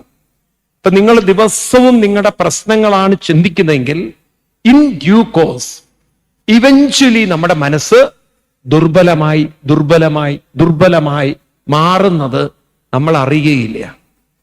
എന്നാൽ അതേസമയം നിങ്ങളൊരു കൃത്യനിഷ്ഠയും ചില അനുഷ്ഠാനങ്ങളും കൺസിസ്റ്റന്റ്ലി നിങ്ങൾ പ്രാക്ടീസ് ചെയ്യുന്നവരാണെങ്കിൽ ആ പ്രാക്ടീസ് കൊണ്ട് നിങ്ങളുടെ മനസ്സ് ക്രമേണ ക്രമേണ ക്രമേണ ഒരു പോസിറ്റീവ് ഊർജം, ഒരു ഡിവിനിറ്റി, ദൈവീകത അതങ്ങനെ ആർജിച്ചാർജിച്ച് സത്യം മനസ്സ് ശക്തിപ്പെടുന്നത് നമ്മൾ ഒരിക്കലും അറിയില്ല.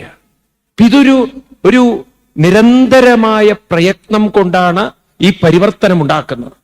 നമുക്കൊരു കഷ്ടകാലം പറ്റിയെന്ന് വെച്ചാൽ നമ്മൾ ഇപ്പോഴത്തെ മുതിർന്നവരെ നോക്കിക്കഴിഞ്ഞാൽ മനസ്സിലാവും അവർ ഭക്തരല്ല, നല്ലൊരു ശതമാനം ഭക്തരല്ല.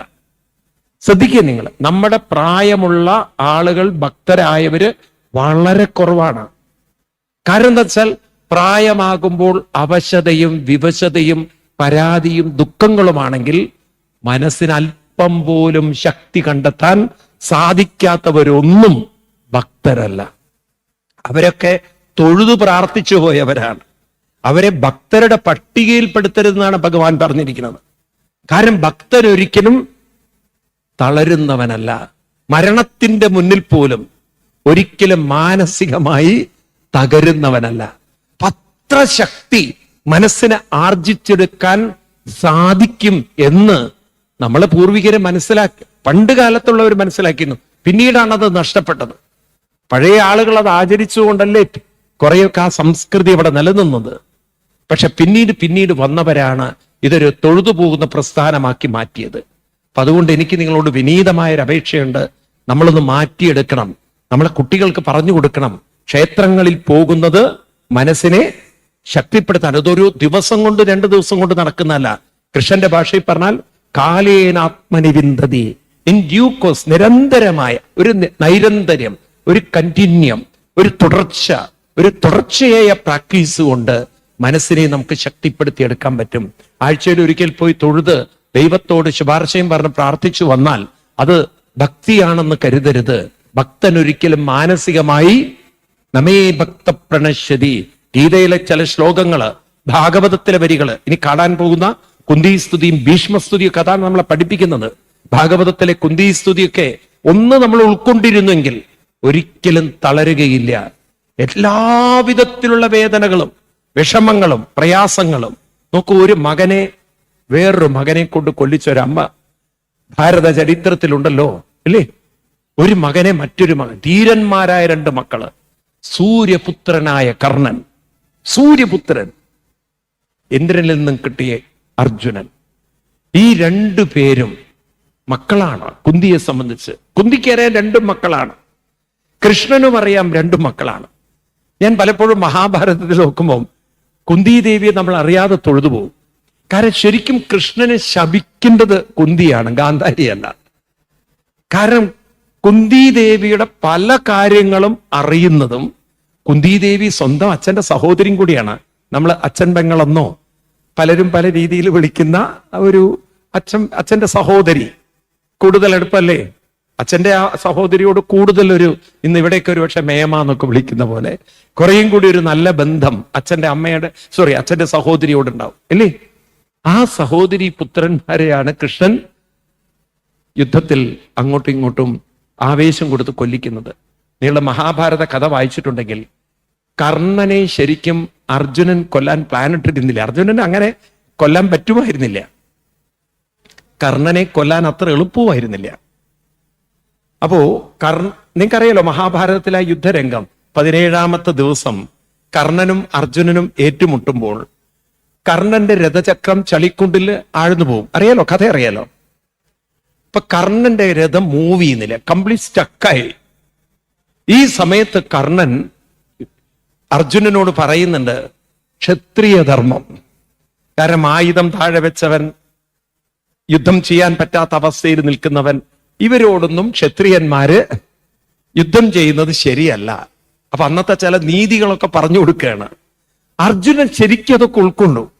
ശരിയാണ്, ക്ഷത്രിയന്മാരൊരിക്കലും ഒരവശതയിൽ നിൽക്കുന്ന അല്ലെങ്കിൽ നിസ്സഹായ അവസ്ഥയിൽ നിൽക്കുന്നവരോട് കൊല്ലാൻ പാടില്ല.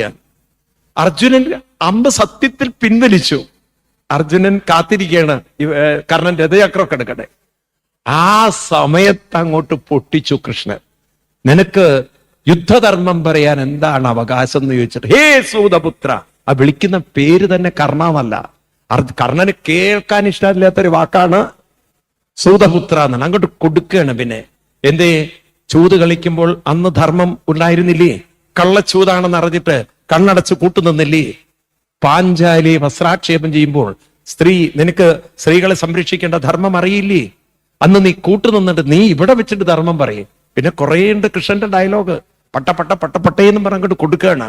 ആ കർണനുണ്ടല്ലോ, വലിയ ഷോക്കായിരുന്നു കൃഷ്ണന്റെ ആ ഡയലോഗ്. അർജുനൻ പോലും ഒരു സമയത്ത് സ്തംഭിച്ചു പോയി കൃഷ്ണൻ പറയുന്നത് കേട്ടിട്ട്. പിന്നൊരു കൽപ്പനയാണ് കൃഷ്ണൻ, അർജുന അസ്ത്രമെടുക്കൂന്ന്. അസ്ത്രമെടുക്കാൻ പറയാണ്.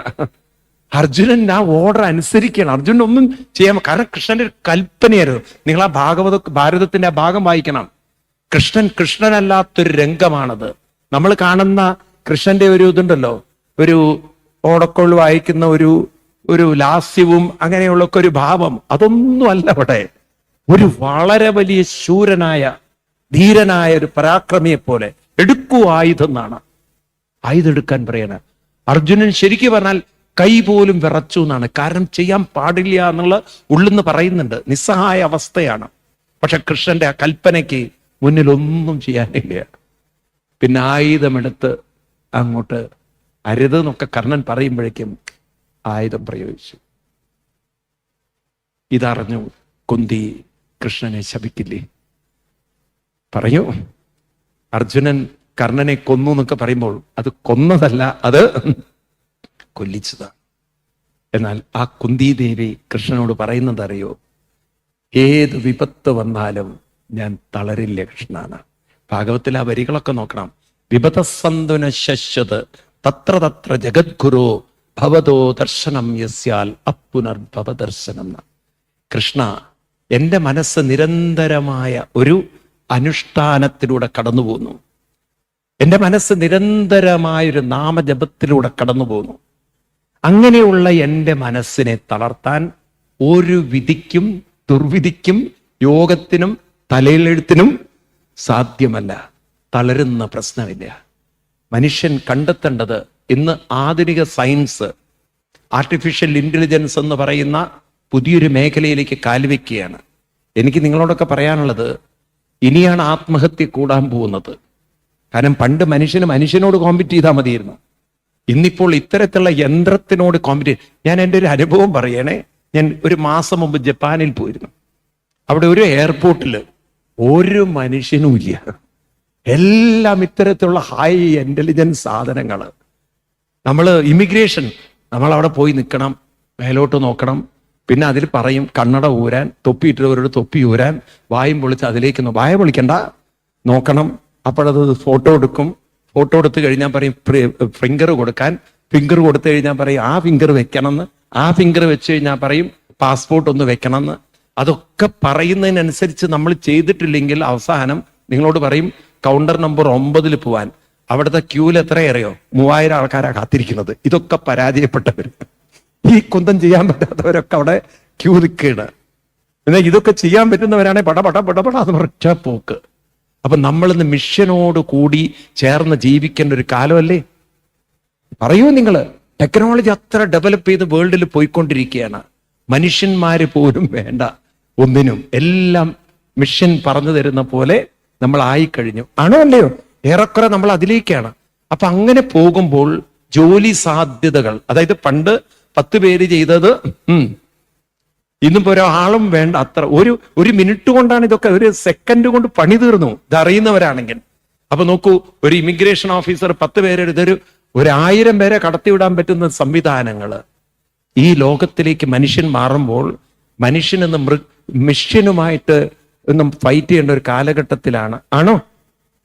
എന്താ ഒന്നും മിണ്ടാത്ത നിങ്ങള്? ഇന്റലിജൻസിലാണ് അവര് ഈ കമ്പ്യൂട്ടറുകൾ അല്ലെങ്കിൽ ഇന്നത്തെ ഉപകരണങ്ങൾ ഉണ്ടാക്കുന്നത്.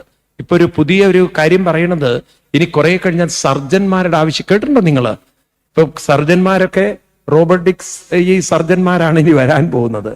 ഹാർട്ടൊക്കെ ഓപ്പറേറ്റ് ചെയ്യാൻ പറ്റുന്ന അത്തരത്തിലുള്ള സർജന്മാര്. കുറെ കഴിഞ്ഞാൽ ഇപ്പൊ മെഡിക്കൽ വേൾഡിൽ തന്നെ ഡോക്ടർമാർക്ക് പലർക്കും ജോലിയുടെ ആവശ്യം തന്നെ ഉണ്ടാവില്ല. ഇനി കുറെ കഴിഞ്ഞാൽ നമ്മളെ പരിശോധിക്കാൻ പോലും ഇത്തരം ആർട്ടിഫിഷ്യൽ ഇന്റലിജൻസ് വെച്ചിട്ടുള്ള ഈ സാധനങ്ങൾക്ക് സാധിക്കുന്ന കാലം വിദൂരതയിലാവോ? എന്താ മിണ്ടാത്ത നിങ്ങള്? അല്ലേ, നോക്കുന്നുണ്ടോ നിങ്ങള്? അപ്പം നമ്മുടെ ജോലി സാധ്യതകൾ കാലം കൊണ്ട് കുറഞ്ഞു വരും. അപ്പൊ നമ്മൾ അപ്പൊ ഇവിടെയാണ് ആർട്ടിഫിഷ്യൽ ഇന്റലിജൻസ് കൊണ്ട് ലോകം സൃഷ്ടിക്കുന്ന സയൻസ്. അവിടെയാണ് നമ്മൾ പറയേണ്ടത്, ആർട്ടിഫിഷ്യൽ ഇന്റലിജൻസിന് പോലും ആ ആർട്ടിഫിഷ്യാലിറ്റി കൊടുക്കണമെങ്കിൽ, ആ ഇന്റലിജൻസ് കൊടുക്കണമെങ്കിൽ ഒരു ക്രിയേറ്റീവ് ഇന്റലിജൻസിനെ സാധിക്കുള്ളൂ. അല്ലേ? മനുഷ്യൻ എന്നത് ആർട്ടിഫിഷ്യൽ ഇന്റലിജൻസ് അല്ല, മനുഷ്യൻ ക്രിയേറ്റീവ് ഇന്റലിജൻസ് ആണ്. ആണോ? അപ്പൊ നമ്മളിലെ ക്രിയേറ്റിവിറ്റി, ആർട്ടിഫിഷ്യൽ ഇന്റലിജൻസിന് പോലും ഒരു ആർട്ടിഫിഷ്യൽ ഇന്റലിജൻസ് കൊടുക്കാൻ സാധിക്കുന്ന ക്രിയേറ്റീവ് ഇന്റലിജൻസിന്റെ ഉടമയാണ് ഞാനെന്ന ബോധമുണ്ടെങ്കിലേ എനിക്ക് അതിനെയും മറികടന്ന് മറ്റൊന്ന് ചിന്തിക്കാൻ എനിക്ക് സാധിക്കുകയുള്ളൂ. ആണോ അല്ലയോ? ഈ തരത്തിൽ നമ്മുടെ കുട്ടികളെ എംപവർ ചെയ്യാൻ ആരുണ്ടെന്ന് മുന്നില്? നമ്മളിന്ന് ഇതൊക്കെ ഉൾക്കൊള്ളേണ്ട ഒരു കാലഘട്ടത്തിലാണ്. ആധ്യാത്മികത എന്ന് പറയുന്നത് നമ്മളെ സംബന്ധിച്ച് കഥകളായി മാറരുത്, കാര്യങ്ങളായി മാറണം. കുന്തിദേവിയിൽ നിന്നൊക്കെ ഉൾക്കൊള്ളേണ്ടതും അതാണ്. വിധിയെ ശപിച്ചുകൊണ്ട്, കാലത്തെ പഴിച്ചുകൊണ്ട്, എല്ലാം നഷ്ടപ്പെട്ടതിനെ ഓർത്ത് ദുഃഖിച്ചുകൊണ്ടിരിക്കുകയല്ല, അതിനെല്ലാം മറികടക്കാനുള്ള കരുത്ത് നേടി മുന്നോട്ട് പോകലാണ്. കൃഷ്ണനെ നോക്കിക്കൊണ്ട് പറയുന്നത്, വിപത്ത് ഇനിയും തന്നോളൂ കൃഷ്ണ, വിപതസന്തുന ശശ്വത് തത്ര തത്ര ജഗദ്ഗുരു ഭവതോ ദർശനം. ഇത് പറയുന്ന കുട്ടികളെയാണ് നമുക്ക് വേണ്ടത്. ഇനിയും വരട്ടെ, വിപത്തുക്കളോ പ്രശ്നങ്ങളോ വരട്ടെ, ഇതിനെ നമ്മള് തരണം ചെയ്യും. ഇത് തരണം ചെയ്യാനാണ് ഞാൻ ഈ ഭൂമിയിൽ വന്നത്, നിസ്സഹായ അവസ്ഥയിൽ കൈനീട്ടി കരഞ്ഞിരിക്കാനല്ല. അത്തരത്തിലുള്ള ഒരു തലമുറകളെ വാർത്തെടുക്കണമെങ്കിൽ നാരദരെ പോലെ വ്യാസർക്ക് ഗൈഡ് ചെയ്ത ആളുകളായിട്ട് നമ്മൾ മാറേണ്ടതുണ്ട്. എനിക്ക് നിങ്ങളോടൊക്കെ പറയാനുള്ളത്, നിങ്ങൾ കുറച്ചുകൂടി ഒന്ന് ആത്മാർത്ഥമായി ഈ ഒരു മേഖലയിലേക്ക് വരികയാണെങ്കിൽ അടുത്തൊരു തലമുറയ്ക്ക് നമുക്കൊരു വലിയ വെളിച്ചം തന്നെ നൽകാൻ സാധിക്കും. നാം ഇപ്പോഴുള്ള ഒരു കംഫർട്ട് സോണിലിരുന്ന് ഇതൊക്കെ തന്നെയാണ് എൻ്റെ കുട്ടിക്കും വരിക എന്ന് വിചാരിച്ചാൽ ഒരുപക്ഷെ 3 ദുരന്തങ്ങൾ നാം കണ്ടേ പറ്റുള്ളൂ. ഒന്നാമത്തെ ഒരു ദുരന്തം എന്താന്ന് വെച്ചാൽ, ഈ സുഖജീവിതത്തിലേക്ക് കൂടുതൽ കൂടുതൽ മുഴുകും തോറും സ്വാർത്ഥവും അവനവന്റെ അഹന്തയും നിറഞ്ഞൊരു സമൂഹമായി വ്യക്തികൾ മാറുമ്പോൾ ഒരു കുടുംബ ജീവിതം എന്ന ഒരു പാരസ്പര്യത്തിന്റെ, സഹകരണത്തിന്റെ, വിട്ടുവീഴ്ചയുടെ ഒരു അണ്ടർസ്റ്റാൻഡിങ്ങിന്റെ ജീവിതം ഇനി കൂടെ വന്നില്ല. നിങ്ങള് മനുഷ്യൻ സ്വാർത്ഥനിഷ്ഠനാകും തോറും മറ്റുള്ളവരോട് അഡ്ജസ്റ്റ് ചെയ്ത് ജീവിക്കാനുള്ള കഴിവ് ഉണ്ടാകുമോ കുറയുമോ? അവർക്ക് പറയൂ, കുറയും. അതല്ലേ ഇപ്പൊ നമ്മൾ കണ്ടുകൊണ്ടിരിക്കുന്ന ഇത്രയും കുടുംബ പ്രശ്നങ്ങൾ അല്ലേ? സ്വഭാവത്തിലല്ലേ അഡ്ജസ്റ്റ് ചെയ്യാൻ ബുദ്ധിമുട്ട്? ആണോ അല്ലയോ? ഇത് കൂടുകയാണോ കുറയുകയാണോ ചെയ്യുക? ഈ സ്വഭാവത്തിൽ എന്താണ് പ്രശ്നം? സ്വഭാവം എന്ന് പറഞ്ഞാൽ വിട്ടുവീഴ്ച തയ്യാറില്ല. 2 പേരാകുമ്പം വിട്ടുവീഴ്ച തയ്യാറായേ പറ്റുള്ളൂ, അഡ്ജസ്റ്റ്മെന്റ് ഉണ്ടായേ പറ്റുള്ളൂ. ആണോ? അവനവൻ വിട്ടുവീഴ്ചയ്ക്ക് തയ്യാറില്ലാത്തല്ലേ സ്വഭാവ പ്രശ്നം. എന്താ മിണ്ടാത്തത് നിങ്ങള്? അപ്പൊ ഈ തരത്തിലൊരു സ്വാർത്ഥനിഷ്ഠമായ ഒരു ലോകം അത് ക്രിയേറ്റ് ചെയ്തുകൊണ്ടിരിക്കുകയാണ്. അതായത് ഈ എല്ലാവിധത്തിലുള്ള ഗഡ്ജറ്റ്സുകളും മനുഷ്യനെ കൂടുതൽ കൂടുതൽ വ്യക്തി സുഖത്തിലേക്ക് കൂട്ടിക്കൊണ്ടിരിക്കുകയാണ്. ഒരു മൊബൈല്, ഒരു ടാബ്, അവനവന്റെ ലോകം. ഇന്നാണെങ്കിൽ കാർഡുകളുണ്ട്, നമുക്ക് സൊമാറ്റോ ഉണ്ട്, സ്വിഗ്ഗി ഉണ്ട്. ഒരു ഓർഡർ കൊടുത്ത സാധനം വീട്ടിലെത്തും, ഒന്നിനും വിഷമമില്ല. ഉണ്ടോ? എന്താ ഒന്നും മിണ്ടാത്തത് നിങ്ങള്? ഇനി പുതിയ പുതിയ ഉപകരണങ്ങളൊക്കെ വന്നുകൊണ്ടിരിക്കുകയാണ്. ചപ്പാത്തി മേക്കിംഗ് മെഷീൻ ഉണ്ട്, ദോശ മാവ് ഒഴിച്ചു കഴിഞ്ഞാൽ അതിന് മെഷീൻ ഉണ്ട്, ദോശയും എന്താ പറയാ മാവ് മേടിക്കാനുള്ള സംവിധാനമുണ്ട്, എല്ലാം വീട്ടിൽ കൊണ്ടുതരും. അപ്പൊ പിന്നെ ഒരു പെണ്ണിനെ ആശ്രയിക്കേണ്ട ആവശ്യമൊന്നുമില്ല. പിന്നെ ഞാനെന്തിനാ കെട്ടുന്നത്? ഒരു കുഞ്ഞിനാണെങ്കിൽ ഇന്നിപ്പോ അതിന് കുഞ്ഞുങ്ങളെ വാങ്ങിക്കാൻ കിട്ടുന്ന ഒരവസ്ഥയാണ്. ജപ്പാൻ അതുപോലും ഉണ്ടാക്കി വെച്ചിട്ടുണ്ട്, ചെറിയ ചെറിയ റോബോട്ടിക് കുഞ്ഞുങ്ങളെ. ഞാൻ നുണ പറയില്ല, അവിടെ കണ്ട കാര്യം. കൊച്ചു കുഞ്ഞുങ്ങളെ നമുക്ക് കുഞ്ഞുങ്ങളുടെ അതേ ഷേപ്പിൽ അല്ലെങ്കിലും വേറെ രൂപത്തിൽ അവരുണ്ടാക്കി വെച്ച്, നിങ്ങൾ വർത്താനം പറഞ്ഞത് വർത്തമാനം, നിങ്ങൾ പാടാൻ പറഞ്ഞത് പാടും, നിങ്ങൾ കൊഞ്ചിച്ച് അത് കൊഞ്ചും. ഈ രീതിയിലൊക്കെ സാധനങ്ങൾ നമുക്കിന്ന് വിദേശങ്ങളിലൊക്കെ വന്നു കഴിഞ്ഞു. അപ്പൊ കുറെ കഴിഞ്ഞാൽ മനുഷ്യൻ ചോദിക്കും, ഇനിയിപ്പോ എന്തിനാ ഇപ്പൊ ഒരു കൂടെ കിടക്കാനായിട്ട് ഒന്നിനെ വേണമെന്ന്. ആ രീതിയിലേക്ക് മനുഷ്യൻ ചിന്തിക്കേണ്ട ഒരു ലോകത്തിൽ എത്തിക്കഴിഞ്ഞു നമ്മള്. കല്യാണം ഇപ്പൊ തന്നെ കുറഞ്ഞു വരുന്നില്ലേ? ഹിന്ദുക്കളുടെ ഇടയിൽ ഇനി കഴിഞ്ഞാൽ തന്നെ എത്ര ദിവസം എന്ന് നോക്കിയാൽ മതി. കാരണം ജാതകത്തിൽ പൊരുത്തമുണ്ടെങ്കിൽ ജീവിതത്തിൽ ഇരുത്തില്ലാത്തവരെയാ നമ്മൾ വിടുന്നത്. മനസ്സിലായില്ലേ? ജാതകത്തിലൊക്കെ പൊരുത്തണ്ട്, ജീവിതത്തിൽ ഇരുത്തമില്ല. പിന്നെ ഇങ്ങനെ ജീവിതം കൊണ്ട് നടക്കുക, അങ്ങനെയുള്ള ഒരു ലോകം. നീ നിൽക്കട്ടെ. വേറൊരു വശത്ത് ഈ സുഖലോകങ്ങളിൽ ജീവിച്ച് സമൂഹവുമായിട്ട് യാതൊരു ബന്ധവുമില്ലാതെ ഒറ്റപ്പെട്ട് തൂങ്ങി മരിച്ചാൽ പോലും ആരും അറിയുന്നില്ല. വീട്ടില് 2-3 ദിവസം കഴിഞ്ഞിട്ടൊക്കെ അറിയുന്നത് മരണം നടന്നു എന്നൊക്കെ ഉള്ളത്. ആരും അറിയാത്ത കുറെ ജീവിതങ്ങളായി സമൂഹത്തിൽ മാറിക്കൊണ്ടിരിക്കുകയാണ്. ആണോ? പണ്ട് നോക്കൂ, നിങ്ങളുടെയൊക്കെ വീട്ടില് ഒരച്ഛൻ, അമ്മ, മക്കളെ ആ സമൂഹത്തിൽ അറിയുമായിരുന്നു. ഉണ്ടോ? ഇന്നിപ്പോ ഫ്ലാറ്റുകളിൽ ആർക്കറിയാം ആരാ അടുത്ത ഫ്ലാറ്റുകൾ എന്നുള്ളത്? അത്രത്തോളം മനുഷ്യൻ അവൻ്റെതായിട്ടുള്ള ഒരു ചെറിയ ലോകത്തിലേക്ക്, മുറിയിലേക്ക് ഉൾവലിഞ്ഞുകൊണ്ടിരിക്കുകയാണ്. ആണോ ഞാൻ പറയുന്നത്? ശരിയാണോ? പറയൂ നിങ്ങൾ. പിന്നീട് നോക്കുമ്പോൾ വേറെ വശത്ത് അപകർഷതാബോധം, വലിയ അപകർഷതാബോധം. എന്നോട് ആരും മിണ്ടുന്നില്ല, എന്നെ ആർക്കും വേണ്ട, എന്നെ ആരും സ്നേഹിക്കുന്നില്ല, എന്നെ ആരും കെയർ ചെയ്യുന്നില്ല. ഈ തരത്തിൽ ഞാൻ നിങ്ങളോട് ഇതൊക്കെ വെറുതെ പറയുന്ന കാര്യങ്ങളല്ല. ഈവൻ വലിയ എഡ്യൂക്കേഷനുള്ള കുട്ടികൾ പോലും പറയുന്ന ഒരു കാര്യം. അടുത്ത കാലത്ത് ഞാനൊരു പയ്യനെ, PhD ഇത് ചെയ്തുകൊണ്ടിരിക്കുക, അവന്റെ ഫൈനൽ സബ്മിഷൻ. അവന് വലിയ വീട്ടിൽ പോകാൻ അവന് താല്പര്യമില്ല. അപ്പൊ അച്ഛനും അമ്മയും പറഞ്ഞു, എൻ്റെ അടുത്ത് കൊണ്ടുവന്നിട്ട് പറഞ്ഞു, സ്വാമിജി ഒന്ന് സംസാരിക്കണം. അപ്പൊ ഇവൻ എന്നോട് പറഞ്ഞു, ഞാൻ ഒറ്റയ്ക്ക് ഇരുന്ന് സംസാരിക്കാൻ ഇവനോട് പറഞ്ഞു, അച്ഛനോട് അമ്മയോട് മാറിയിരിക്കാൻ പറഞ്ഞു. ഇവൻ പറയാണ്, ഇവരൊന്നും എന്നെ സ്നേഹിച്ചില്ലേ സ്വാമി, ഇവരൊക്കെ വെറും എന്നെ പുസ്തകം പഠിപ്പിച്ച്, എനിക്ക് ഇവരടുത്തേക്ക് പോവാൻ തന്നെ താല്പര്യമില്ല. നോക്കൂ നിങ്ങൾ, ഒരു PhD പഠിക്കുന്ന ഫൈനൽ സബ്മിഷൻ കാത്തിരിക്കുന്ന ഒരു പയ്യൻ, നാളെ ഇവൻ ഡോക്ടർ എന്ന് പറയുന്ന ഒരു ഡെസിഗ്നേഷൻ വെച്ച് നടക്കേണ്ട പയ്യനാണ് ഈ അച്ഛനോടും അമ്മയോടും വെറുപ്പ് വെച്ചിരിക്കുന്നത്. അപ്പൊ എന്താണ് നമ്മൾ ഈ വിദ്യാഭ്യാസത്തിലൂടെ നേടിയിട്ടുള്ളത്? അപ്പൊ ഞാൻ പറഞ്ഞു, നിനക്കല്ലേ മനസ്സിലാക്കേണ്ടത്, ഇവര് നിന്നെ വളർത്തിയത് ഒരുപക്ഷെ അവരുടെ സാഹചര്യമായിരിക്കാം, നിന്നിലുള്ള പ്രതീക്ഷയായിരിക്കാം. അപ്പൊ നീയല്ലേ അത് മനസ്സിലാക്കേണ്ടത്, നീയല്ലേ അത് ഉൾക്കൊള്ളേണ്ടത്. അപ്പൊ അവൻ പറയണത്, ഇവർക്ക് എന്താ ബോധമില്ലേ എന്റെ കാര്യത്തിൽ? സ്വാമി എന്താ അവരുടെ പക്ഷം പഠിക്കുന്നത്? ഒരുപക്ഷെ സ്വാമിക്ക് ദക്ഷിണ കൂടുതൽ തരുണ്ടായിരിക്കുന്നത്. അവനതൊരു ബിസിനസ് ആക്കി എടുത്തു. അച്ഛൻ എനിക്ക് ദക്ഷിണ തരുന്നതുകൊണ്ടാണ് ഞാൻ അച്ഛന്റെ കൂടെ നിന്ന് വർത്തമാനം പറയുന്നത്. അച്ഛനൊരു പൈസ തന്നില്ലേ, വേറെ കാര്യം, എന്നാലും ചീത്ത കേൾക്കണമല്ലോ. അല്ല, തമാശയല്ലേ ഞാൻ പറയണത്? അവൻ ഒറ്റയടിക്ക് പറയുന്ന ഒരു കാര്യമാണത്. ഇത് ഞാൻ പറയുന്ന 1-2 കേസുകളല്ല, ഒരുപാട് ആളുകൾ. നമ്മുടെ കുട്ടികളുടെ ഇന്നത്തെ മാനസികാവസ്ഥയാണ്. സത്യം പറഞ്ഞാൽ നമ്മൾ കുട്ടികളെ ഒന്ന് കൗൺസിലിംഗ് ചെയ്തു കഴിഞ്ഞാൽ ഒരു 60% കുട്ടികളെങ്കിലും ഉള്ളിൻ്റെ ഉള്ളിൽ അച്ഛനമ്മമാരോട് വെറുപ്പ് സൂക്ഷിക്കുന്ന. ഞാൻ പറയണത് എത്ര പേര് ശരിയാണെന്ന് അംഗീകരിക്കുന്നവരുണ്ടാവും? സത്യസന്ധമായി പറയാണ്, അച്ഛനമ്മമാരോട് വെറുപ്പ് സൂക്ഷിക്കുന്നവരാ.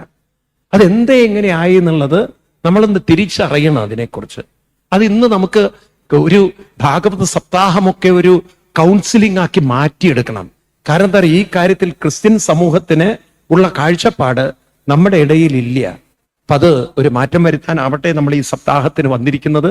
ഇവിടെയാണെങ്കിൽ ധാരാളം പ്രോഗ്രാമുകൾ നമുക്കുന്നുണ്ട്. നമുക്ക് അടുത്തൊരു പ്രോഗ്രാമിലേക്ക് കടക്കേണ്ടിയിരിക്കുന്നു. ഇവിടെ വിശിഷ്ട അതിഥിയായിട്ട് ഏറെ ആദരണീയനായ സാനുമാഷ് ഇവിടെ എത്തിയിട്ടുണ്ട്. എറണാകുളത്തിനെ സംബന്ധിച്ച് വളരെ ഒരു മഹത് വ്യക്തിത്വമാണ്. നല്ലൊരു അഭിനന്ദനം അദ്ദേഹത്തിന്റെ ആ സാന്നിധ്യത്തിന്. അതേപോലെ തന്നെ അനവധി മഹത് വ്യക്തിത്വങ്ങൾ ഇവിടെ ഇരിക്കുന്നുണ്ട്. അടുത്ത ഒരു പ്രോഗ്രാമിലേക്ക് നമുക്ക് കടക്കേണ്ടിയിരിക്കുന്നു. എല്ലാവരും ആ ഒരു പ്രോഗ്രാം കഴിഞ്ഞിട്ട് നമുക്ക് കാപ്പിക്ക് വേണ്ടി നിർത്താം. അപ്പൊ അതുവരെ എല്ലാവരും ആ ഒരു പ്രോഗ്രാം, എല്ലാവരും അതിൻ്റെ ഒരു ഭാഗമായിട്ട്, ഒരു കുടുംബമായിട്ട്, ഒന്നിച്ചൊരു ഹൃദയത്തോടുകൂടി നമുക്ക് യജ്ഞം ചെയ്യണം. എല്ലാവരുടെയും നന്മയ്ക്ക് വേണ്ടിയിട്ടാണ്. നമുക്ക് ഇതിൽ നിന്ന് ഒരുപാട് കാര്യങ്ങൾ പഠിക്കാനും ഉൾക്കൊള്ളാനും മനസ്സിലാക്കാനുമുണ്ട്. ഇത് കേവലം ഒരു ആഘോഷം പോലെയല്ല. അപ്പൊ എല്ലാവരുടെയും സഹകരണം ഈ കാര്യത്തിൽ ആവശ്യമാണ്. അടുത്ത ചടങ്ങിലേക്ക് നമ്മൾ കടക്കുന്നു. സർവത്ര ഗോവിന്ദനാമ സങ്കീർത്തനം.